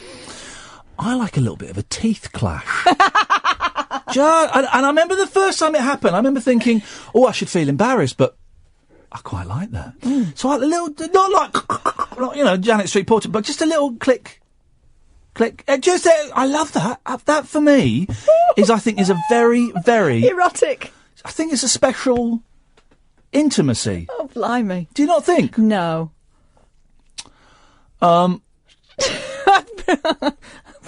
My parents messed me up around sex. Did they? Yeah, sex and kissing. Because I remember once I'd really chapped lips and I was like 8. Well, you've been kissing all the girls. Oh, they thought they were being And they cheeky. did all that stuff, and it just made me feel ashamed to... I hadn't been kissing the girls. Actually, no, me and Paul Lewis have been kissing Susan... No surnames. I don't remember it. Kissing her on the cheek, just sat there in the... kissing her on Oh, the cheek. that's sweet. My mum and dad were always kissing when I was growing up. It's quite, ugh. My dad was a very noisy kisser, very wet-lipped kisser. When he'd kiss me, like, give me a kiss goodnight, it was very wet lips. I'm not a fan. Dennis. Good evening. Good evening, Dennis. Now then, you're talking about French kissing. What about this fellow who wants to be French president? Oh. His wife. Come on, Neat dude. segue. That is segue, French word, of course. And she taught him when he was at school. Yes, his wife. He was 15 and I think she'd got 3 kids by then. And she It's like that bloke that ran off with the girl and then he went to prison. Yeah, well. But they're not together now. He wants to be president, so he ought to be a good French kisser by now. Does the French kiss originate from France? No. I don't know where it came from, but I'll tell you what, when I was about, 15, and I didn't like girls, girls didn't like me. No, I wonder why. And then my mother made me go to dancing classes, which I tried to avoid like the plague, but she crafty, she said, look, I ring the academy half an hour after you've gone, and if you're not there, don't bother to come home. No. Well, I went there and I thought, you bloody idiot, that you're getting your arms around the girl without having to fight for it anymore. Yeah, exactly. Great. I became a great ballroom dancer. Well, until I met my missus. Dancing. Have you ever French kissed a lady when she's not got teeth in? No, I haven't actually, no. I wonder what that's like. I bet that's hideous. It is, I should think so. Yeah, I bet that's absolutely hideous. It's all just soft and pliable and gummy. Gaping crevasse. Yeah, I bet that's horrible. And people say that will be good for other things. No, I bet it's disgusting. I've got all my own teeth, and so does my missus, so in the box under the stairs? No, they're still fastened in. Well, good for you, Dennis. Well, that's... No, when I was about 14 at school, we used to have a school dentist came round. Yeah. And he had a pedal machine for drilling, so it was very slow. But he said, you've got to have these teeth until you're 18. Well, you know my age now, and I've still got them, so... Did they do that thing? It was very fashionable in the 50s, 60s, and the 70s to a certain extent, where on your 21st birthday, you'd get loads of your teeth ripped out. Loads of my dad's generation are missing 2 or 4 teeth back there, and they were all ripped out. Yeah, like a preemptive strike. Yeah. It was the done thing. Did you have that, Den? Yes, because I sat in the school chemistry lab with 2 big punches of cotton wool out of each cheek, where I've taken 2 top ones and 2 bottom ones right opposite each other, and I'm sat there. I've got white whiskers. No, well, there you go. Well, Dennis, listen, I'm going to cut you off. Okie dokie. It was the done thing to take them out. Sometimes they had the whole set taken out. Had the whole set taken out. That was like, you're considered, it was a nouveau riche thing. If you were quite common, as a way of expressing you come into a bit of money, was to go and get your teeth taken out on your 21st birthday. Because my mum had good teeth, and everyone thought for a while that she'd had her teeth out. Yeah, no, they were just good teeth. Isn't it? I mean, it's absolutely. There were... But of course, dentists back then it was horrific to go to the dentist. People used to be absolutely terrified, didn't they? So, have them all out, job done. I used to go to the orthodontist because I had terribly wonky teeth. It's funny enough, I was trying to remember. I was in Slough. I was trying to remember where the orthodontist was. And I've got no recollection. I remember we had to drive around the back of somewhere into this... Anyway, but I remember he took some of my sister's teeth out, and they gave her gas, the mask, so she was knocked out. And I didn't get that. They were phasing that out. So instead I had to have about 8 teeth taken out, maybe 12. And so I was awake. So I've not got a phobia of the dentist at all. I go and it's fine. But what I do have a phobia of is... what I do find very discomforting is needles in gums. Even when they rub that stuff, you still feel the needle in the gum. And I have been awake for at least 12, it may even be 16, of a tooth being pulled out of my head. So I have got in my memory recorded very deeply the internal noise that only you can hear of. Oh. And I'm like, this is from the age of 11 to about 15. And it was awful. Just awful. Going in, we're going to have some more teeth taken out. Flipping heck. And it was just, I mean, it was hideous. I'm surprised I haven't got a phobia of that. I remember my we changed. It was an orthodontist in Slough, and the reason we changed was I was having some teeth taken out and I was crying, and I was 11, and he told me off. That'll sort it. Come on now, pull yourself together. Come on. And my mum went. I think she allowed the teeth to be taken out, but she had a go at him, and she said, we're never coming back here again. And then we went to a really nice dentist in Burnham that had a bit of a wait in this, but we jumped the queue. I suspect my dad bribed them. That's what we did. 0344 499 1000. No, I've got no idea what we're talking about either. Late night conversation worth losing sleep over. Iain Lee. On air and off the leash. On Talk Radio. We have ways of making you talk. Hidden away on page 11 of the Mirror. Hidden away. Just to the side of the Cilla Black musical and Johnny Depp not being able to act. Tiny little 4 paragraphs. North Korea has accused the US of provoking a possible nuclear confrontation. I mean, that's just hidden away that there's going to be a nuclear war. Can we not just take the leaders of those particular countries and just let them have a little fight in a padded room? The best, I'm going to say this, the best pop video of all time, and this terrified me, is Frankie's Two Tribes. When it's Gorbachev and Reagan having a fight in a dusty ring. And that summed up what you guys don't know now with your pop music and your MP3s and stuff. That song summed up the fear of an entire generation. And that video, I was of an age. When did that come out? 83. I was of an age. I thought it really was Ronald Reagan and Gorbachev having a punch up. I really did. I remember watching it. And because there were different remixes, and there was a 12-inch remix that said if you hear the sound of the, it may have been on the 70, I don't know, if you hear the sound of the alarm, woo, then go and hide in your bunkers. And if there was a 12-inch where it was, and if any of your party should die while you are in the bunker, remove them outside and make sure you dust off any radioactive dust. Oh, that was a pop song, guys. Played at parties. That was a pop song. I remember. Because at that age, I liked the Goodies. And I also liked the Thompson Twins, bizarrely, but I didn't tell anyone I liked the Thompson Twins. I liked the Goodies. I liked, Ryan Paris. Remember Ryan Paris? No. Do you remember Ryan Paris? But you know, everyone does this thing. What's the first single you bought? And everyone comes up with some cool kind of... No, mine was Ghostbusters. Well, that's a cool one. I only got that because Band-Aid was sold out. And you bought it with your money? Mm-hmm. Right, okay. The first record I ever bought with my own money, and I've lied about this, because I want to be one of the cool kids, but I'm saying it here now. This is because I...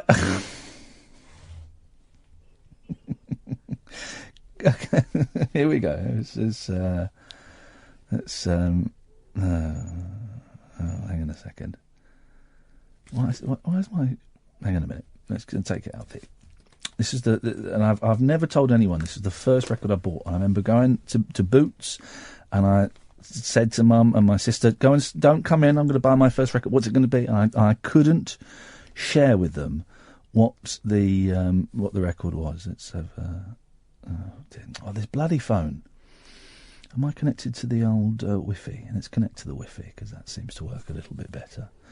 Ghostbusters is a decent... It is, yeah, but I mean, it was only by default. It's still a decent first purchase. I'd be very, very proud with Ghostbusters. Yeah.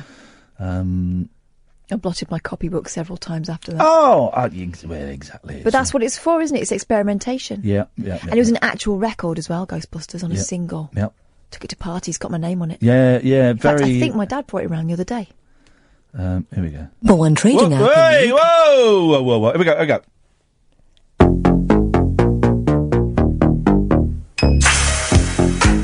First song I ever bought.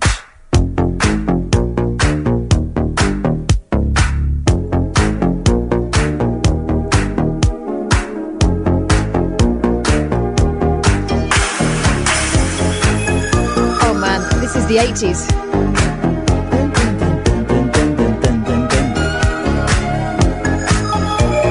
I thought I was so cool. We are walking like in a Dolce Vita. This time we got it right. Here's the video. We're living like in a Dolce Vita. Gonna hang tonight. We're dancing like in a Dolce Vita. With lights and music on. Lots of music on. Our love is made in the Dolce Vita. What is he? French? I think he's Italian. It might be French. Ryan Paris, I suppose. Is quite a French name. Together we're not love again. Okay. Yeah, you got it? My version of that purchase would be when I bought Spania, Call Me. Do you remember that? Was she the one with the big boobs? No, massive head. No, you're thinking of Sabrina. Oy. Boys, I'm looking for a good time. No, Spania she had like great big sort of poodle hair, white blonde, massive, huge shoulder pads, terrifying. And her song was Call Me, baby, call me now. And she's Italian. Hang on a minute. This is Ryan Paris performing La Dolce Vita live. I need to find out more about this now. Here we go. This is a recent video. The guy's still alive. He's Italian. Please get Ryan Paris on the show. His name is Fabio Roscioli. Hey, here we go. This is live from like about 2 years ago. This is incredible. All right, let me see if I can find him. Here we go.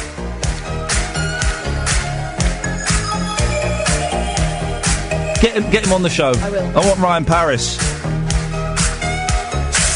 We held like in the Dolce Vita. This time we got it right. Oh, baby. I want Ryan Paris on this show. This is awesome. I'd heard it because we went on a holiday to Spain with the fella who looked like Terry Griffiths. His family. What were they called? Trevor, I think his name was. And and I bought it, and I thought I was so cool. And it's a terrible record. In the 80s, the Italians were big on pop. Yeah. Clearly. Yep. Ryan Paris. Apparently, he's going to be collaborating with Mac DeMarco. Really? Let's get Ryan Paris on the show. The Ryan Paris. Here you go. He's got his own website. Comeback starts here, guys. It looks like Jimmy White. I think that picture's been compressed. I'm contacting him now.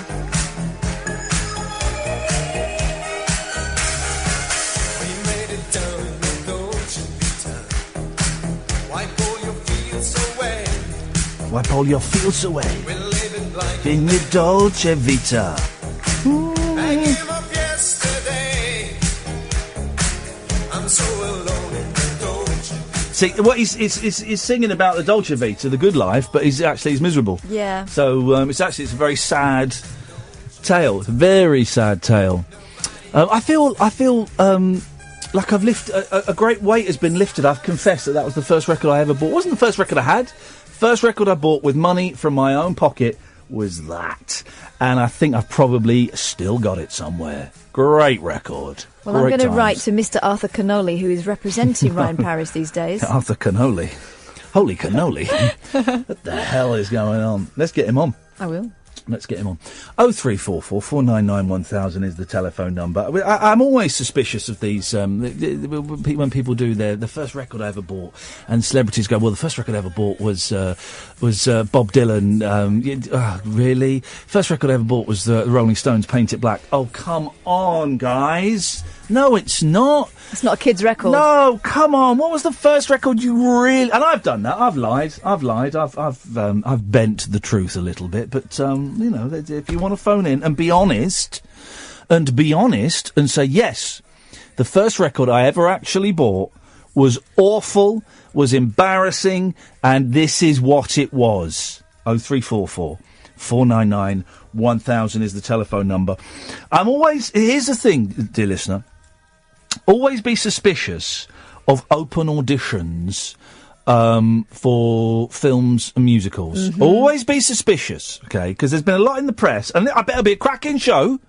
A lot in the press the last couple of days about these Cilla Black open auditions for the new Cilla show. I've got a feeling they've got their artists lined up already. I mean, I don't know. But they will have... Who is it? Sheridan Morley? Sheridan Smith. OK, Sheridan Morley's the fat old man. Yes. I doubt it'll be him, but you don't know. Could be an avant-garde production. I've got a feeling. Because it always looks good in papers, doesn't it, to have girls queuing round a block? Yeah, it's great. And I must admit, I went for an open audition for the movie Empire of the Sun. Oh, really? And do you know who got that? Christian Bale. Yeah, exactly. He was always going to get it. My granddad wanted to send me to an audition for Tracy Barlow. You say that with a curt voice. What happened? It was during the time when she'd been sent upstairs with some tapes, so it would have been me coming back down again. I wanted to go. Dad said, and I quote, over my dead body. Oh. Sadly, I couldn't... Well, if you'd have been any good as Tracy Barlow, you'd have pushed him down the stairs. Exactly. That's what that was. Those things never come... And what they do often in open auditions is they've got a look. And I stood outside a theatre with about 500 other people, and they went, you, and you, and you. Everyone else, you can go home. Thanks very much. And I was gutted, and I don't know what I was, 15, 16. But that's the... And I do just wonder when, with something like Cilla, it's great for drawing publicity, because now we're talking about the Cilla Black musical I tell you what, there's going to be a Dusty Springfield musical by the guy that directed Gimme, Gimme, Gimme. You know, the thing with... Kathy Burke. Yeah. And they're kind of starting that. That'll be good. That'll be good. I also heard that they're going to do a Britney musical in the style of Mamma Mia. So, Britney songs, different story. Let's just think about that for a second. Late night, Iain Lee on Talk Radio. We have ways of making you talk.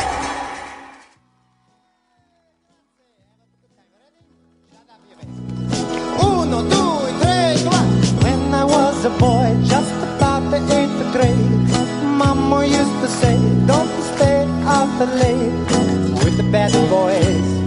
Always shoot the pool, Giuseppe, on the flunk of school. That's my mama, talk all of that. But to make me sick of the thing I gotta do, I can't get no kicks, got to follow stupid rules. Boy, to make me sick, just to make a lousy buck, got to feel like a fool. That's right, Mama used to tell us, oh, what's the matter you? Hey, got no respect. What do you think you do? Why you look so sad? It's not so bad. It's a nicer place. Ah, shut up with your face. That's my mama. Big accordion solo.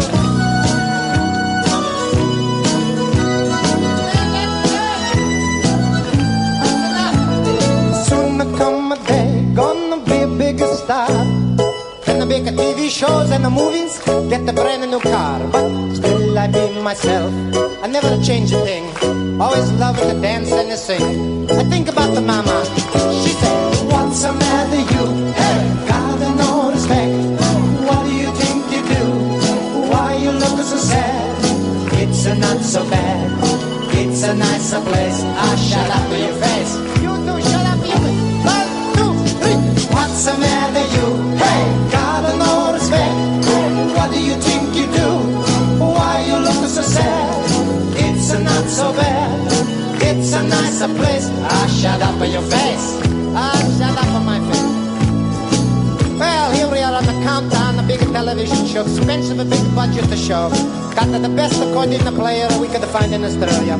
Marley Meldrum playing accordion on the song. He's playing real good, folks. Really nice to have. Round of okay, I'll try. But now, folks, we're going to sing this song, right? You probably already know it. But You're watching the television, the words are gonna come on, shut up in your face. Then everybody sings, what's the matter you? Hey! And then I sing, shut up, you can sing. Hey!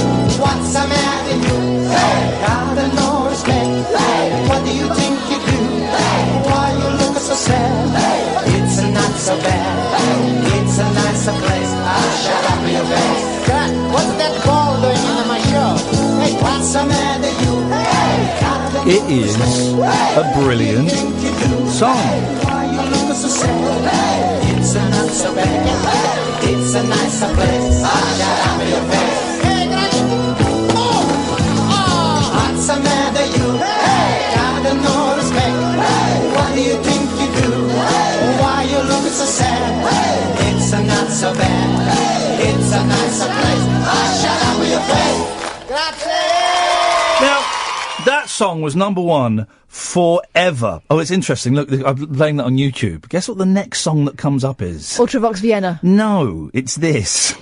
Hang on a second. Tell me the duck story. Oh, no. Bum, bum, bum. No. No. So I seem to have fallen down the annoying thing. And that song, Shut Up in Your Face by Joe Dolce, was huge. I'm going to say 81. Say 81. And I remember it being on top of the pop. He's Australian. He's born in America, lived in Australia, so he's not Italian. And it was absolutely huge. He now says that it's a song about migrants and how we should treat immigrants and we should be more welcoming to people. Really? Yeah. I thought it was just a bit of fun. It is a great song. Now, I do wonder, with songs like that are so good, and obviously always destined to be a one-hit wonder, what was the follow-up? Was the follow-up, oh, my mama, she's so stupid? Or was it a serious, heartfelt... And now one for my folk album. I tell you what I've been really concerned about. When I'm ill, I get concerned about odd people. I've been really worried about David Cassidy. Mm. But the people that... I've been so concerned, genuinely concerned, about the people that bought the Extreme albums, Porno Graffiti 1 and 2, on the back of More Than Words, and expecting the whole album to be uplifting power ballads when that was the only song that was a power ballad and the rest was like hard thrash metal. I've been feeling really bad for you. Yeah. I think if you don't like what you see here, get the funk out. Get the funk out. Get the funk out. Wowzers. I know. My mum went flipping spare. Wow. Mm-hmm. Bad enough when she saw the title. There's a Kiss song, Kiss in the 80s. I'm a big fan of 70s Kiss and reunion Kiss. 80s Kiss I've got very little time for.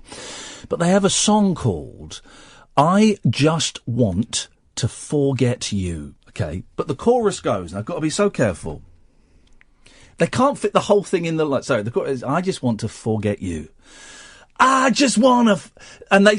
Oh, no. So they say forg, but they make it sound like, I just wanna forget you. Wow. That's... And I also got a video of Kiss. They're doing like an acoustic thing, and they get a kid up on stage, like a 10-year-old kid up. Right? Inappropriate. If what were his parents thinking? Yeah, they were parents Kiss loving is it. all about but it's a 10-year-old girl. It's a 10-year-old girl going, "Let's put the X in sex." Oh my God. Bad enough, I told you about going to the Biggins concert, and they're all doing talents. Yeah. Oh, yeah. And there was a lad that stood up and sang Shape of You by Ed Sheeran. Oh, that's about... So, I'm in love with your body. Oh, yeah. And all the kids were singing along to the chorus. Yeah, and I was thinking, oh... And all the parents were shifting uneasily in their seats and then reminding ourselves that to the kids, it's just a song. To the kids, There's a very... And I know you're not supposed to mention it now, but there is a very good gag in The Cosby Show when he catches the young one singing... Do It To Me All Night. Do It To Me All Night. Do it... What do you think "Do It To Me All Night Long" means? Do my homework. That's what she does. It's a great gag. It's a great gag. That's what he used to talk. I used to love The Cosby Show. I did. And then then a trailer popped up on Netflix. And they've got this thing on Netflix where they make loads of pilot episodes and they'll make a series of one. I'm not watching it until it's a series, okay? And there's one called Jean-Claude Van Johnson. Where he's it's Jean-Claude Van Damme, but he's a special agent, right? But or something, I don't know. So I watched the trailer for it. I wasn't going to watch the episode.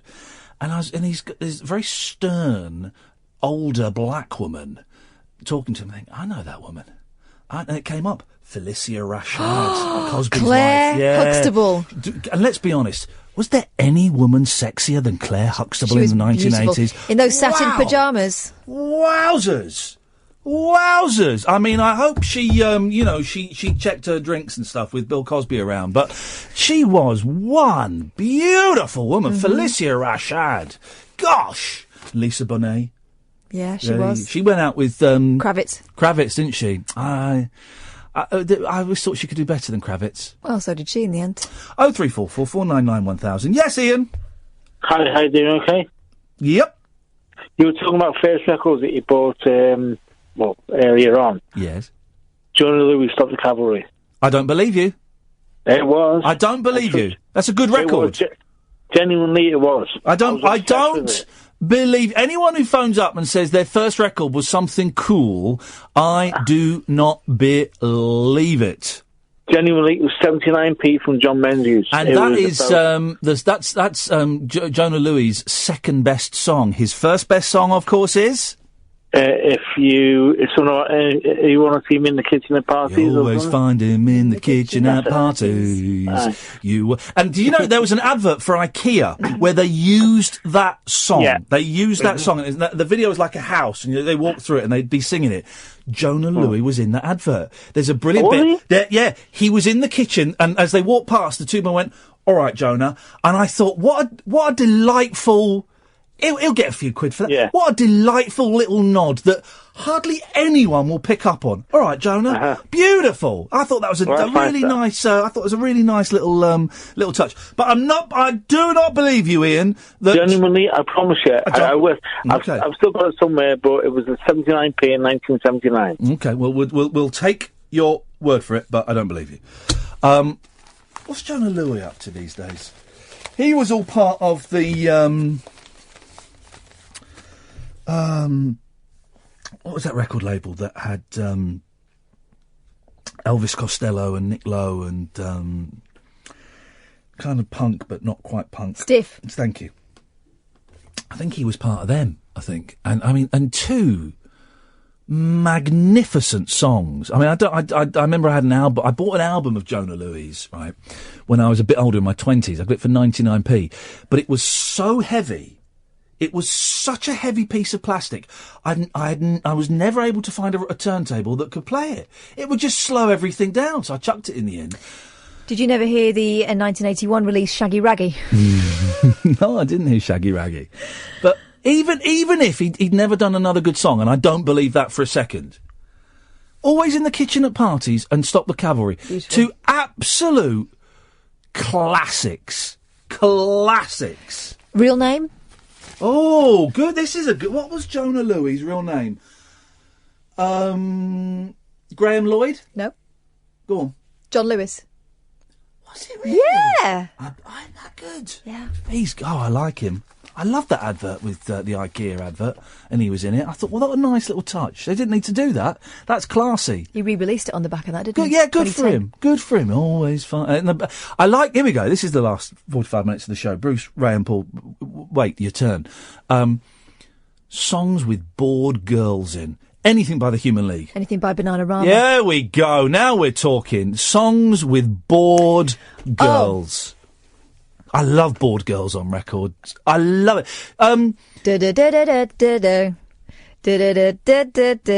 Uptown Top Ranking. I don't know that. Yes, you do. I don't know it, mate. Yeah. You got what? I'm Strictly Roots. That one? No. Oh, come on. Everyone knows that one. I'd rather Jack than Fleetwood Mac. They're quite bored. Reynolds Girls. Yeah, the Reynolds Girls. The Reynolds Girls. I love that. The Reynolds. I'd rather Jack than... I thought Alicia's Attic were rather bored. Yeah, they were, weren't they? Yeah. Weren't they? Good for them. I'm going to throw in one here that might be controversial. Yeah. Kim Wilde. Oh, she was bored. Yeah. She was always bored. The 80s were very big on surly girls. Yeah, I do like bored girls on record. We'll do that for the last 45, as well as anything else you fancy. 0344 499 1000. Late Nights with Iain Lee on Talk Radio. Uncut after-hours conversation for the up-all-night generation. Late Night Iain Lee on Talk Radio. We have ways of making you talk. Evening, Ray. Evening, hip, hip, hip. Yes.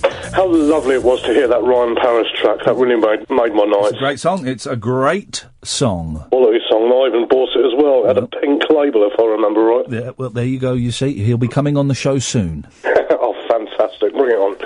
Anyway, first record I ever bought was one of those, you remember those Ronco compilations? Yes. It was called Overload, and it came out, it had like a guy done up as Frankenstein on the front cover. Oh, it's an overload of hits. Yeah, and it had about 1982, so it was like stuff like Tight Fit and Kim Wilde. What was that bloody band? Fun Boy 3. Why was the first record you bought was an album? Yeah. What the hell? That's not the natural order of things. I know, because I guess I had the money on me. Aye. And anyway, the first single artist album I bought was the Kids from Fame soundtrack. Have you ever Star Maker? Oh, yes. I had a Fame makeup set that came in a record-shaped box, and it had leg warmers with it. Kids from Fame, live at the Royal Albert Hall. I thought they were amazing. I remembered this is another thing I remember the other day. One Christmas when it was the thing, me and my sister got leg warmers for Christmas. I had leg warmers. I wore them out. I put them on and thought you had to pull them up like trousers. And my mum went, no, don't be so stupid. Put them down here. You just have them around there. Why would... leg warmers are the weirdest thing. Because I had body warmers. I like what they're called gilets now. Which I liked a body warmer. I might buy a body warmer, actually. I used to wear them all the time. I was famous for them. But a leg warmer... Yeah. That's a it's weird... for dancers. Yeah. Once you've warmed up, you want to keep those calves supple. Is that what it's for? Yeah. And there's I used to wear them for ballet. There's science behind that, is there? Yeah. Do people still wear them? Yes. Right, thank you very much for introducing the Kids of Fame. I had pink ones for ballet and blue ones for tap. Same day, I used to change my leg warmers. They all pretty much died, didn't they, the Kids from Fame? Some sticky ends will come to, yeah. Didn't they? Let's go. Right here is where you start paying in sweat! Yeah, and in terminal diseases a few years later. Yes. So who was there? There was Bruno. Delroy. Hang on. Leroy. Bit racist. No, it was Leroy, not There Delroy. was Bruno, who's the classical-haired guy that looked like a dog. He was the pianist. Who was, well, don't be so rude. Who was the lady that looked like him? Because I had a crush on her. I always had a crush on the underdog. Oh. Doris? Doris. Now, She went through a whole thing where she was deemed too fat, didn't she? Yeah, I liked her. Now, didn't little Jimmy Osmond play someone with learning difficulties? I don't remember that. Because I didn't really watch it. My sister I wouldn't have known who he watched it. was anyway. I am sure there was a story thread where little Jimmy Osmond played what was probably referred to in the series, and I'm going to say the word once, retarded. And I remember them all kind of being nice to him and stuff when no one else would be nice. And I was, even at that age, just thinking, you should be getting on with your studies, really. It's not your problem. But what exactly did they do? They spent a lot of time in the canteen. Who was the old Jewish... The old Jewish man who would get very, very angry, and then they wrote Star Maker about him. Yes. Hear that guy, Mr. Schnobitz, Mr. Schivel, the old guy, and the old Jewish guy. I'm the old Jewish guy, you avocado! Oh, you make a song about me, Star Maker, I'll cry, you melt my heart. Oh, I loved that show There so was much. the very camp black gentleman, the dance, Leroy. He wasn't camp. Oh, come No. Oh, come He was straight. Oh, come on. Everyone in that show was Not that I camp. would have known what camp was back then. I just loved it. Now, was Irene Cara in it? Or because I remember, if I remember correctly, they showed the series first over here, and then they showed the movie, and the movie's completely different. Irene Cara as Coco Hernandez. Coco Hernandez. I mean, I think that was the first time I'd ever seen nipples poking through an outfit. I mean, there was a lot of that. But because the film is Alan Parker. Parker. And it's quite gritty and quite It's quite grim, I remember. Oh, I saw it in a musical when I was a student. And But the that was nasty as well. series is all light and and I seem to remember that they showed the series and then they showed the movie, and so all the I mean, my sister would have been 13, I guess.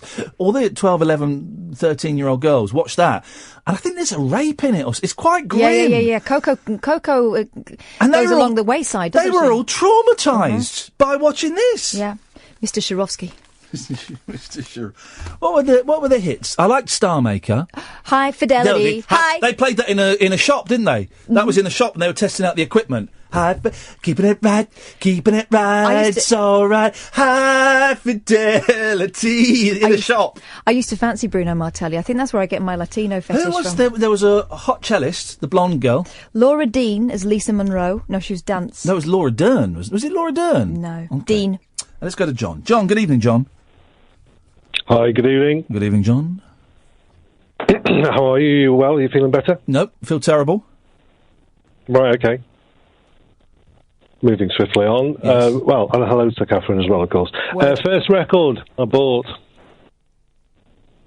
ever was Disco Duck. Now I can believe this because that is The kids' record. That is a proper stinky kids record, the Disco Duck. Mm. Yeah, Disco Duck. I think it was about 50p in Woolworths. Yes. It was in the charts as well. Yes. And then I advanced to. I don't know whether these were released before or afterwards. I'm guessing it's going to be afterwards. Was Godley and Cream Under Your Thumb? I never liked Godley and Cream. I always thought they were absolutely awful. Real stinkers. Yeah, those I guys. quite like that track. Well, okay.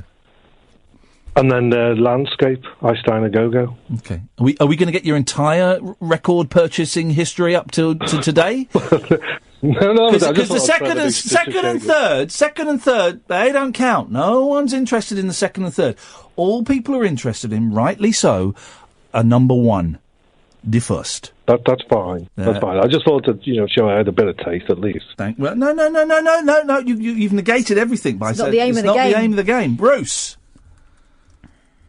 Bruce. Hip, hip, hip. Yes, sir. So, first records. So, the first records that I was too young to buy. I was only 5, but I asked for was Solid. No. I don't want you to even finish that. That is not the thing. That is not the thing. It's not the first record. Because the first record I got given is something really cool. No. The first record. The first record where you schlepped and you had £1.20 or 79p or whatever it was in your pocket, and you went out into the high street to John Menzies, to Boots, to Our Price with the sole intention of buying that. That's all we're interested in, Bruce. For $1.99, I bought on CD PJ and Duncan's Let's Get Ready to Rumble. You bought on CD, but you're older than me, aren't you? Yeah, but that was the first record, or the first music I bought with my own money. The first record you bought with your own money was a CD, but you're older than me. No, I'm not older than you. I'm 34. He's a child. Hang on, so he's 10 years younger than me, and I'm getting used to saying that. 1994, I think it came out. So I was about 10. I don't know if we can count CDs. That was a good that's all song. they had. It was a good song, that, though. I like PJ and Duncan did a really good Oasis lift. They did a good Oasis song. It wasn't an Oasis song, but it was in the style of Oasis, called Shout. It's a good song, that. PJ and Duncan played My Freshest Ball. They were good. They did wreck the mic. Yeah, and then there was another one. What's he called? Sean. Begins with an Sean M. Maguire. Yeah. Today's the day. Sean I remember he came on, he got booed off because all he did was 3 songs, and then he was gone. Anyway, enough of that. Here we go. Listen, here we go. This is it. Listen to this. This is I remember this being great. This is Ant and Dec. Oh yeah, I remember this. This is a great song.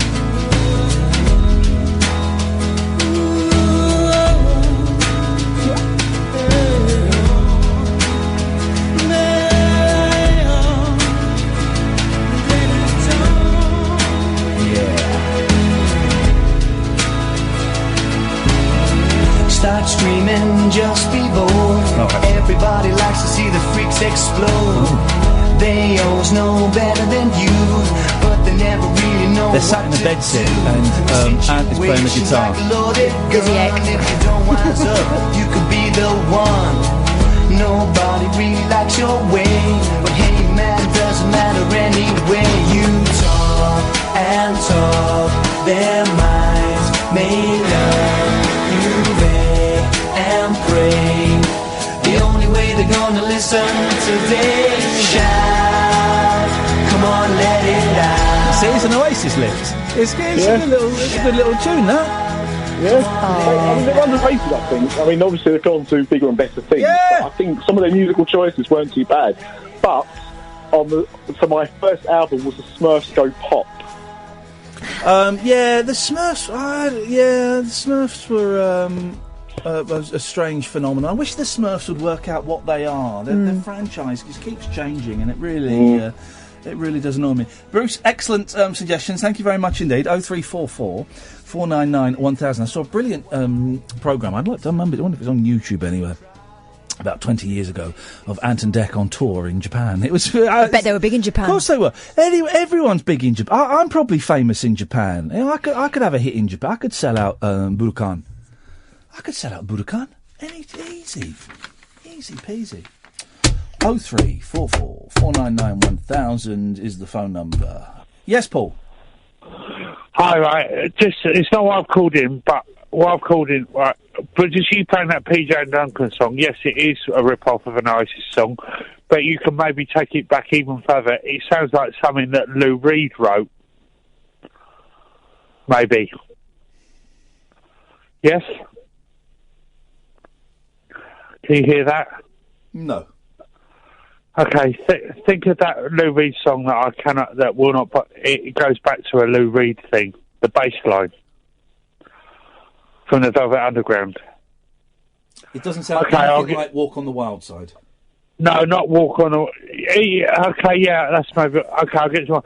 The first ever single I bought was on vinyl, and yes... You would make such a good lawyer. Imagine him in court. His first thing... He definitely didn't do it. He probably did. Yeah, you're right. You're right. I'm right, Catherine, aren't I? You are, though, yeah.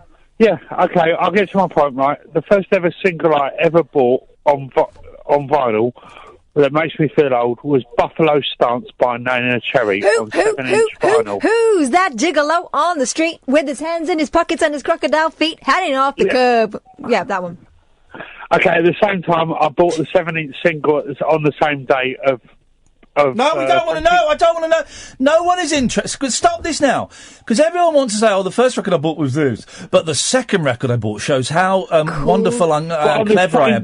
No one's interested in the second poll. No one has ever done a phone-in, and if they have, they're a bell end, on what was the second record you ever bought?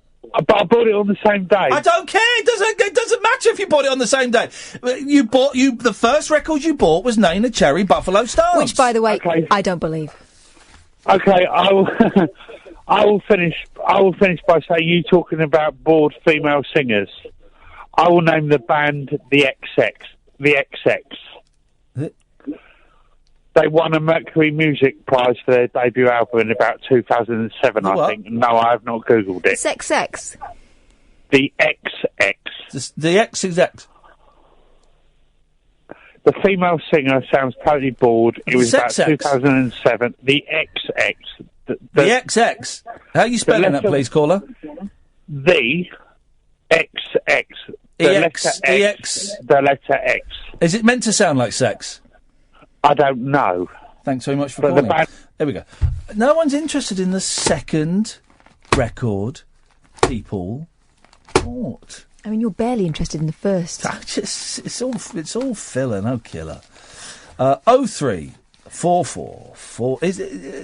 That Face app is really doing the rounds. I like to think I was an early adopter to the Face app. Now you need to be an early stopter. Well, there really is nothing funnier than getting inappropriate pictures of people smiling. That Robin Ince with the Morrissey covers. Did you see that? Yes, it's brilliant. That was beautiful. And I've done a few, inappropriate ones. You saw one. I did. Couldn't even say it on the radio what I did. Unspeakable. Made them look old.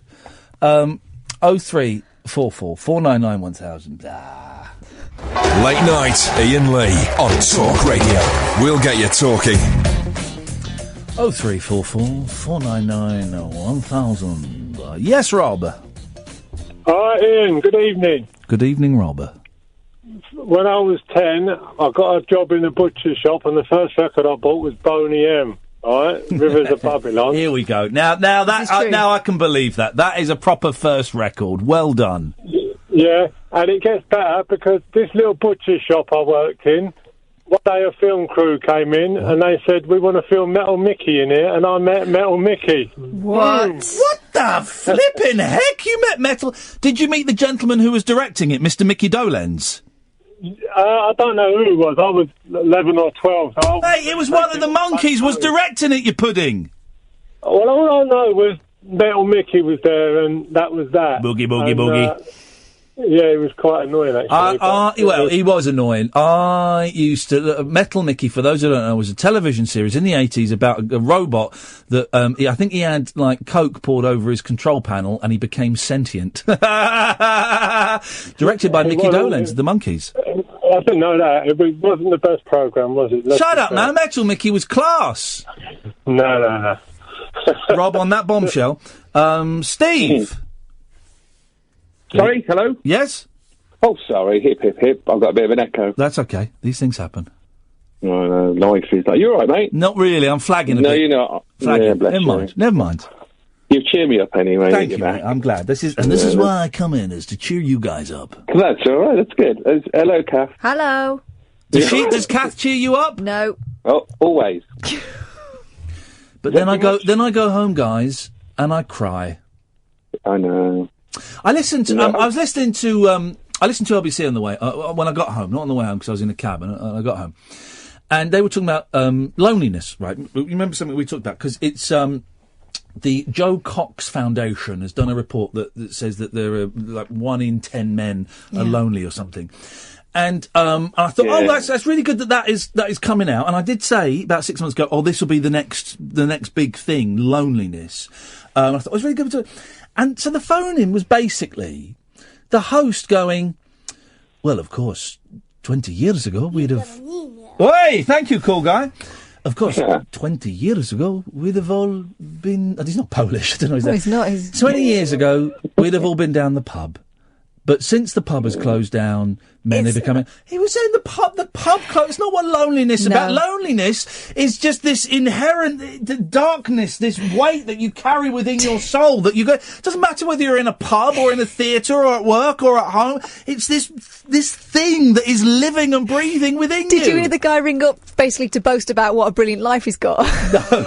It was a great one. Right? So you've got all these blokes ringing up saying, I've lost touch with my friends. It's just what happens with life. Or this one bloke rang up and said he'd gone, finished work on something like the 13th of December and gone back on the 11th of January and not spoken to anyone the whole time. So then this bloke, this joker comes on and says, well, I think half the thing is, you've got to go out and get out there and talk to people. I go salsa, I'm an excellent dancer. I'm a brilliant dancer. I'm 70, but I'm very, very fit man. And it was just like a list of boasts. Yeah. I can talk to someone in a library, he said. I just strike up friendship. It's like, okay, so this isn't about you. Maybe you should put the phone down. listen. But it's good that it's being talked about. And when I feel a bit stronger and a bit more up to it, we might do something. Anyway, Steve. Cool. Yes. Right, first choice. Yes. No, the band. What? And it was called Smarty Pants. Sorry? The first record I ever bought. Smarty Pants. You should listen to it. It'll make you laugh. I bet. Well, can you sing it to me? Oh, what did he say to something? Right, steady. Who's it by? First choice. Smarty Pants. First choice. All right. Well, honestly, it's a great record. Oh, it's on the Bell label, so it's going to be poppy. Here we go. Of course it's poppy.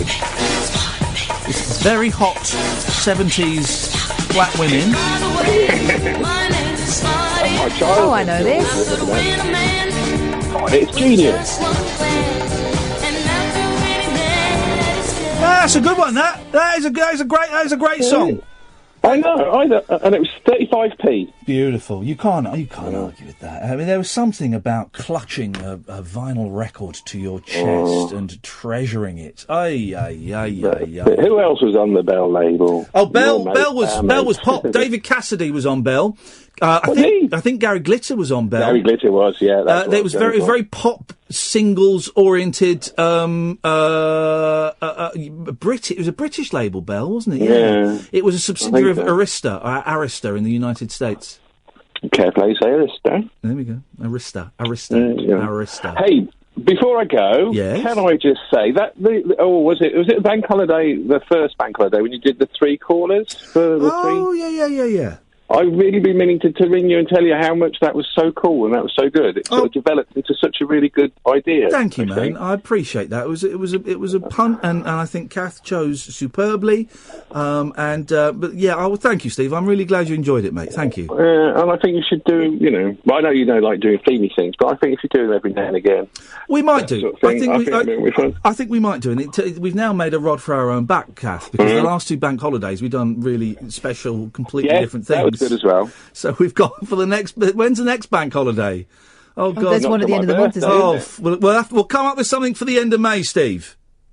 Bless you. Let me know. Thank you, mate. Cheers. I appreciate that. It was good. It was good. I'd forgotten about that. Such a lot has happened since then. But yeah, we've made a rod for our own back, haven't we? Unless we do something that's deliberately pony and say we're doing that. Yeah. When are we getting a Beatles tribute? Are we getting a Beatles? Yeah, they've delayed that, haven't they? Well, but I said get the other one in. Yeah, and then they started umming and ahhing after being all. Did they? It's what happens. Oh. It's all about the chase with these people. Then when you turn around and say, "Go on, then." Guys, if you offer us a Beatles tribute band, then give us a Beatles tribute band. Don't dick us around. Don't jerk my chain. What the hell is that about? Did you read the email I sent them? No. It was pretty much that. No, it wasn't. Shirty? No, it wasn't Shirty, because I think there was an illness involved with one of them. And the other one was... They put it back and there's still a chance that they'll come in. So, just got to be patient. So I want a Beatles tribute band in this studio while I do a show. And then we just, when we're bored of Paul from Stoke Poges, we can go, things we said today. And then go straight into it. Yeah. Beautiful. Okay. Love it. Jimmy, stay there. Come to you after this. Late night Iain Lee. On air and off the leash. On Talk Radio. We have ways of making you talk. Evening, Jimmy. Evening, mate. How's it going? What you got for us? My first vinyl was by Jive Bunny and I can't remember the rest. I just remember Jive Bunny. The Master Mixers. That's it. I think Swing the Mood, was it called? Is it true that Jive Bunny made a fortune on that and then lost a fortune on that because they didn't get any clearance of any of the songs? Oh, really? Yeah, so they got sued by pretty much I think the Glenn Miller estate certainly sued them, and they had to pay all of the profits they made to the Glenn Miller estate. Plums. Isn't that outrageous? I remember getting it. I loved it because it was the art. It was like a brick wall, leaning up against a brick wall kind of thing. I remember getting it from, I think it was Smith's. I never forgot it. I always had. I wish I still had it now. But it was who was Jive Bunny? We never found out, did we? Who these people were? It was weird. But they had a couple of hits, didn't they? But that was it, and it bankrupted them. I think. It's an embarrassing first, man. But that's a proper first record, Jimmy. None of your, I bought the, going underground by the Jam or any of that. It was Jive Bunny and the Master Mixers. Yeah. Swing the Mood. I remember my second was... No, we're not interested in your second. No one's... No, it's not the phone.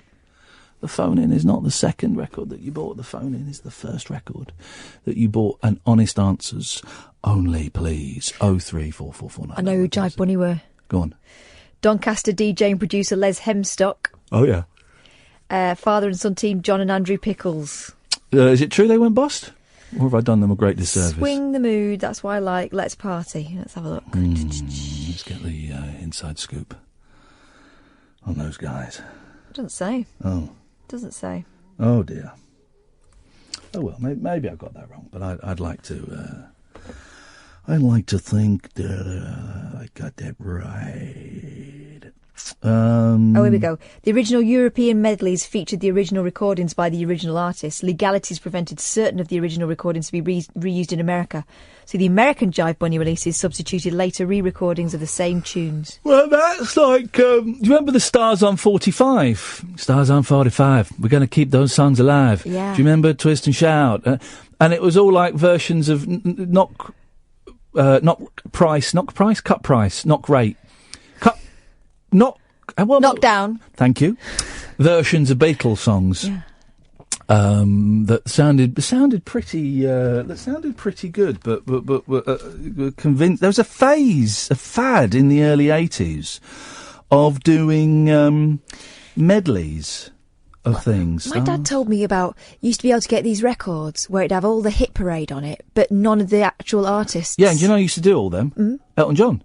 Oh, really? Yeah, they were at the top of the Pops albums. So it was all the hits of the day, but for like a third of the price, because it wasn't the artist, and it was all Elton John. So they're now kind of quite collectible. Wow. Here we go. Here's the Stars on 45, the Beatles. Here we go. Hang on a second. Oh, this takes me back to parties when I was a kid.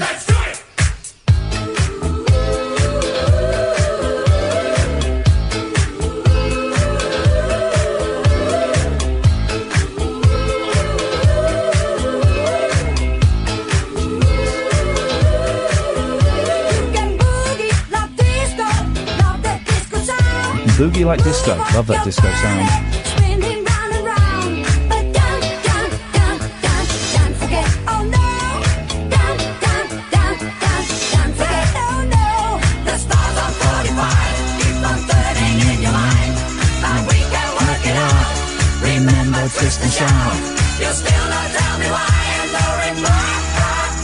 There we go. Faux Beatles.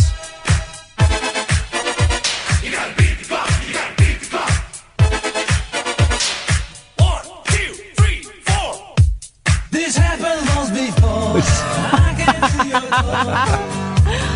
Oh my goodness. Awful. I'm in my grand's front room all of a sudden. But I saw you peep through your window. Oh, just no thought done. Now, if you break my heart, All that sound. but I'll be back again. 'Cause I told you once before goodbye. Are they German or something? Probably. All good pop music comes from Germany. Yes, Paul. Hi. Can I say one final thing to you tonight, Ian, that might make you think? No. You've been on about a dozen times, you muppet. 0344 499 1000 is the telephone number. If you want to give us a call, you're more than welcome to. I don't like giving the woman publicity. But Katie Hopkins tweeted... You seen this? No, I don't. I blocked her. Dear black people. No, she didn't. If your lives matter, why do you stab and shoot each other so much? Oh, my God. That is brilliant. I mean... She makes a good point. Why do they? Their lives matter so much. The Black Lives Matter thing. Why do they stab and shoot each other so much? Dear black people. God. If your lives matter, why do you stab and shoot each other? What's that all about, black people? Why? She tweeted that. She's deleted it, but she tweeted it. She's such a dick. She's just... I mean, it's beyond parody. It's beyond, just meanness. And I know that we're ever so slightly fueling her celebrity, but, LBC was once a great radio station, and they give that gobshite 3 hours a week to spout her bile. I don't believe she can mean. She just goes out of her way to say the most ridiculous things. I've spoken to her off air. She's a nice woman off air. She's all right. Dear black people, why? The difficulty is, though, when you are working for, Hang on 1 second, sorry. Yes, Paul? I swear, please put me through. There is one final thing I've got to say to Ian. What do you want to say to him? Because you've been on quite a bit. You've been on quite a bit, Paul. Yeah, well, I've got one final thing. I'm not going to call in anymore. I've just got one final thing to say to him. Well, Paul, you've been on here about 6 times this evening. No, 3 times. Right, can you just get a message to him then? Well, I'm not really operating a messaging service here, Paul. I think he's a tosser. Sorry? Paul? Hello? I think he's a bit of a tosser. Yeah, And you're employed by him, yeah? You do? Yeah, he's my boss. That's right. That's right. But here's the thing. Sometimes when I make him a cup of tea, I put my dinkle in his cup. That's a true story. I put my dinkle, which is pustulating at the moment. I put my dinkle in his cup. No wonder he's got strep throat. Are you Australian? I'm from New Zealand, Paul. The problem with it is that she, has a veneer of respectability because she's in newspapers that some people respect, and she's on a radio station that a lot of people listen to. I think she's a disgrace. No, that's a boring story. I'm looking for the last 6 minutes of the show. Ed's saying, do you want a cup of tea? My favourite thing is when people don't know they're on the air. My favourite thing was Tim Farron on Radio 4 earlier on today when Eddie Mair went, well, joined now by the leader of the Liberal Democrats, Tim Farron. Tim, welcome. And Tim replied, welcome. Thanks for having me. It was wonderful. Welcome. Well, it's that known phenomenon. And it's happened a few times on here. And I love it. Where a radio host will go, assume it's me doing it, will go, okay, next up is Steve on the line. Hi, Steve. Yeah, hi, Steve. I mean, Ian. It will happen all the time. Paul, what do you want? Okay, I know that was you putting on an Australian or New Zealand accent now. I don't know what you're talking about, Paul. Yeah. Well, we're going walkabout, are we? Yeah, I've got literally no idea what you're talking about, mate, but I'm going nowhere near your bush. I was talking to what I thought was a guy that was answering the phone. Well, then you're a racist. I was live on air. Yeah, okay. Okay, was it you putting on an Australian accent? Honestly, I don't know what you're talking about. All I want to say, one final thing. Okay, mate. Do you think he wants a cup of tea? Liz's family, they've got 9 boys and they're having another boy. 10 kids. Well, you'd think they'd learn that there's a pattern. Listen, I'm not. I think they're working, but I'm not one of those people that gets upset with or people that perceived as scroungers. Is not what I'm good. Obviously, they can do whatever they want to do, right? But that's too many people to bring in the world, isn't it? That's selfish. Well, actually, having kids, I think, is a very selfish thing to do anyway. I think it's very selfish. But bringing 10 people. She's only 37. Good God. So I'm not. It's not in any way of judgment on them. I think they must have a few twins in there. Let's have a little look at what they've got. So they met in 1998. She became pregnant with Campbell, who was 15, and since then she's given birth almost every 2 years. So as soon as one comes out, he pops another one in. Harrison next, followed by Corey, Lachlan. No, there's no twins. She must love being pregnant. She's one of those weirdos. I've always used contraception, whether it's the pill or the coil, but I just fell pregnant. Now, the coil, is that a bit of metal that you shove up your fanny? God, is it? You're so... Is it? Because I've heard it talked about on, like, American films, but honestly, I don't know. I don't know what it is. It's a bit... Is it actually an implant, a coil shape? Yeah. And what does it like do? It catches the seed? No, it goes further up. It sends an electric shock through the seed? No. It's nothing to do with the seed. Honestly, I don't know. It makes, the last 3 minutes it tricks your womb into thinking that there's something embedded in there, because there is. It's that, and they think so. Your womb thinks that there's a baby in there. No, so it just means that your body rejects anything else, and nothing can grow in your womb because there's already something in there. So I fire my seed up into a lady's tummy. Oh God!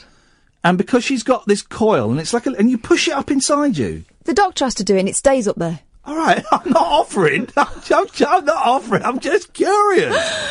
It gets pushed up inside you. You don't do it yourself. Is it battery operated? No, it's very low tech. I don't think I would trust that.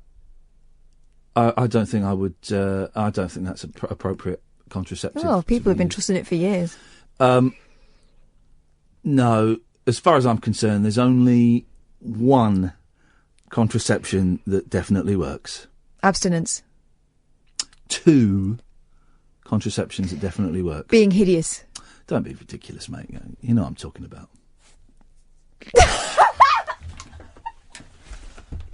the only way. You can't get pregnant that way. You cannot. You try and have a baby from there. It's impossible. And that is why you're no longer teaching children biology. Because I want to teach them about French kissing and my approach to contraception.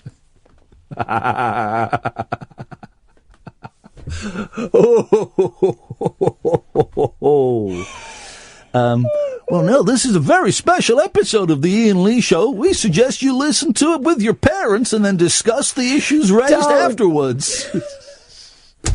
There'll be plenty to talk about.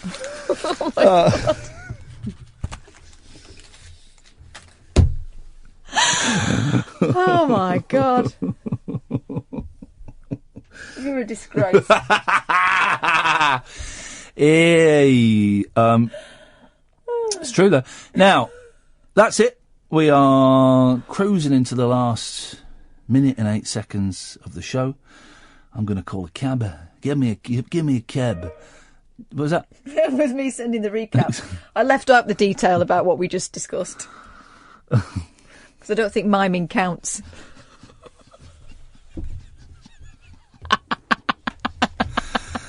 It's true, though. Okay. Well, the two aren't connected. Well, now, we've laughed a lot. We've managed to hold back the rising nausea that I'm feeling in my gullet. This reminds me. This feeling I've got now is like when I used to do drugs. At the end of the night, I mean, you just be like gurning a bit and fighting nausea. This is what it feels like. But guys, don't do drugs, don't drink alcohol, treat your body like it were a temple. And by that, I mean, if you're going in, take your shoes off, cover your heads, no women allowed. We will be back, someone will be back this evening at 10 o'clock. Until then, thank you, good night. Election 2017 on Talk Radio. The spin, the soapboxing, the swing. But how big a swing, I'm not going to tell you. Join the conversation party. Talk Radio.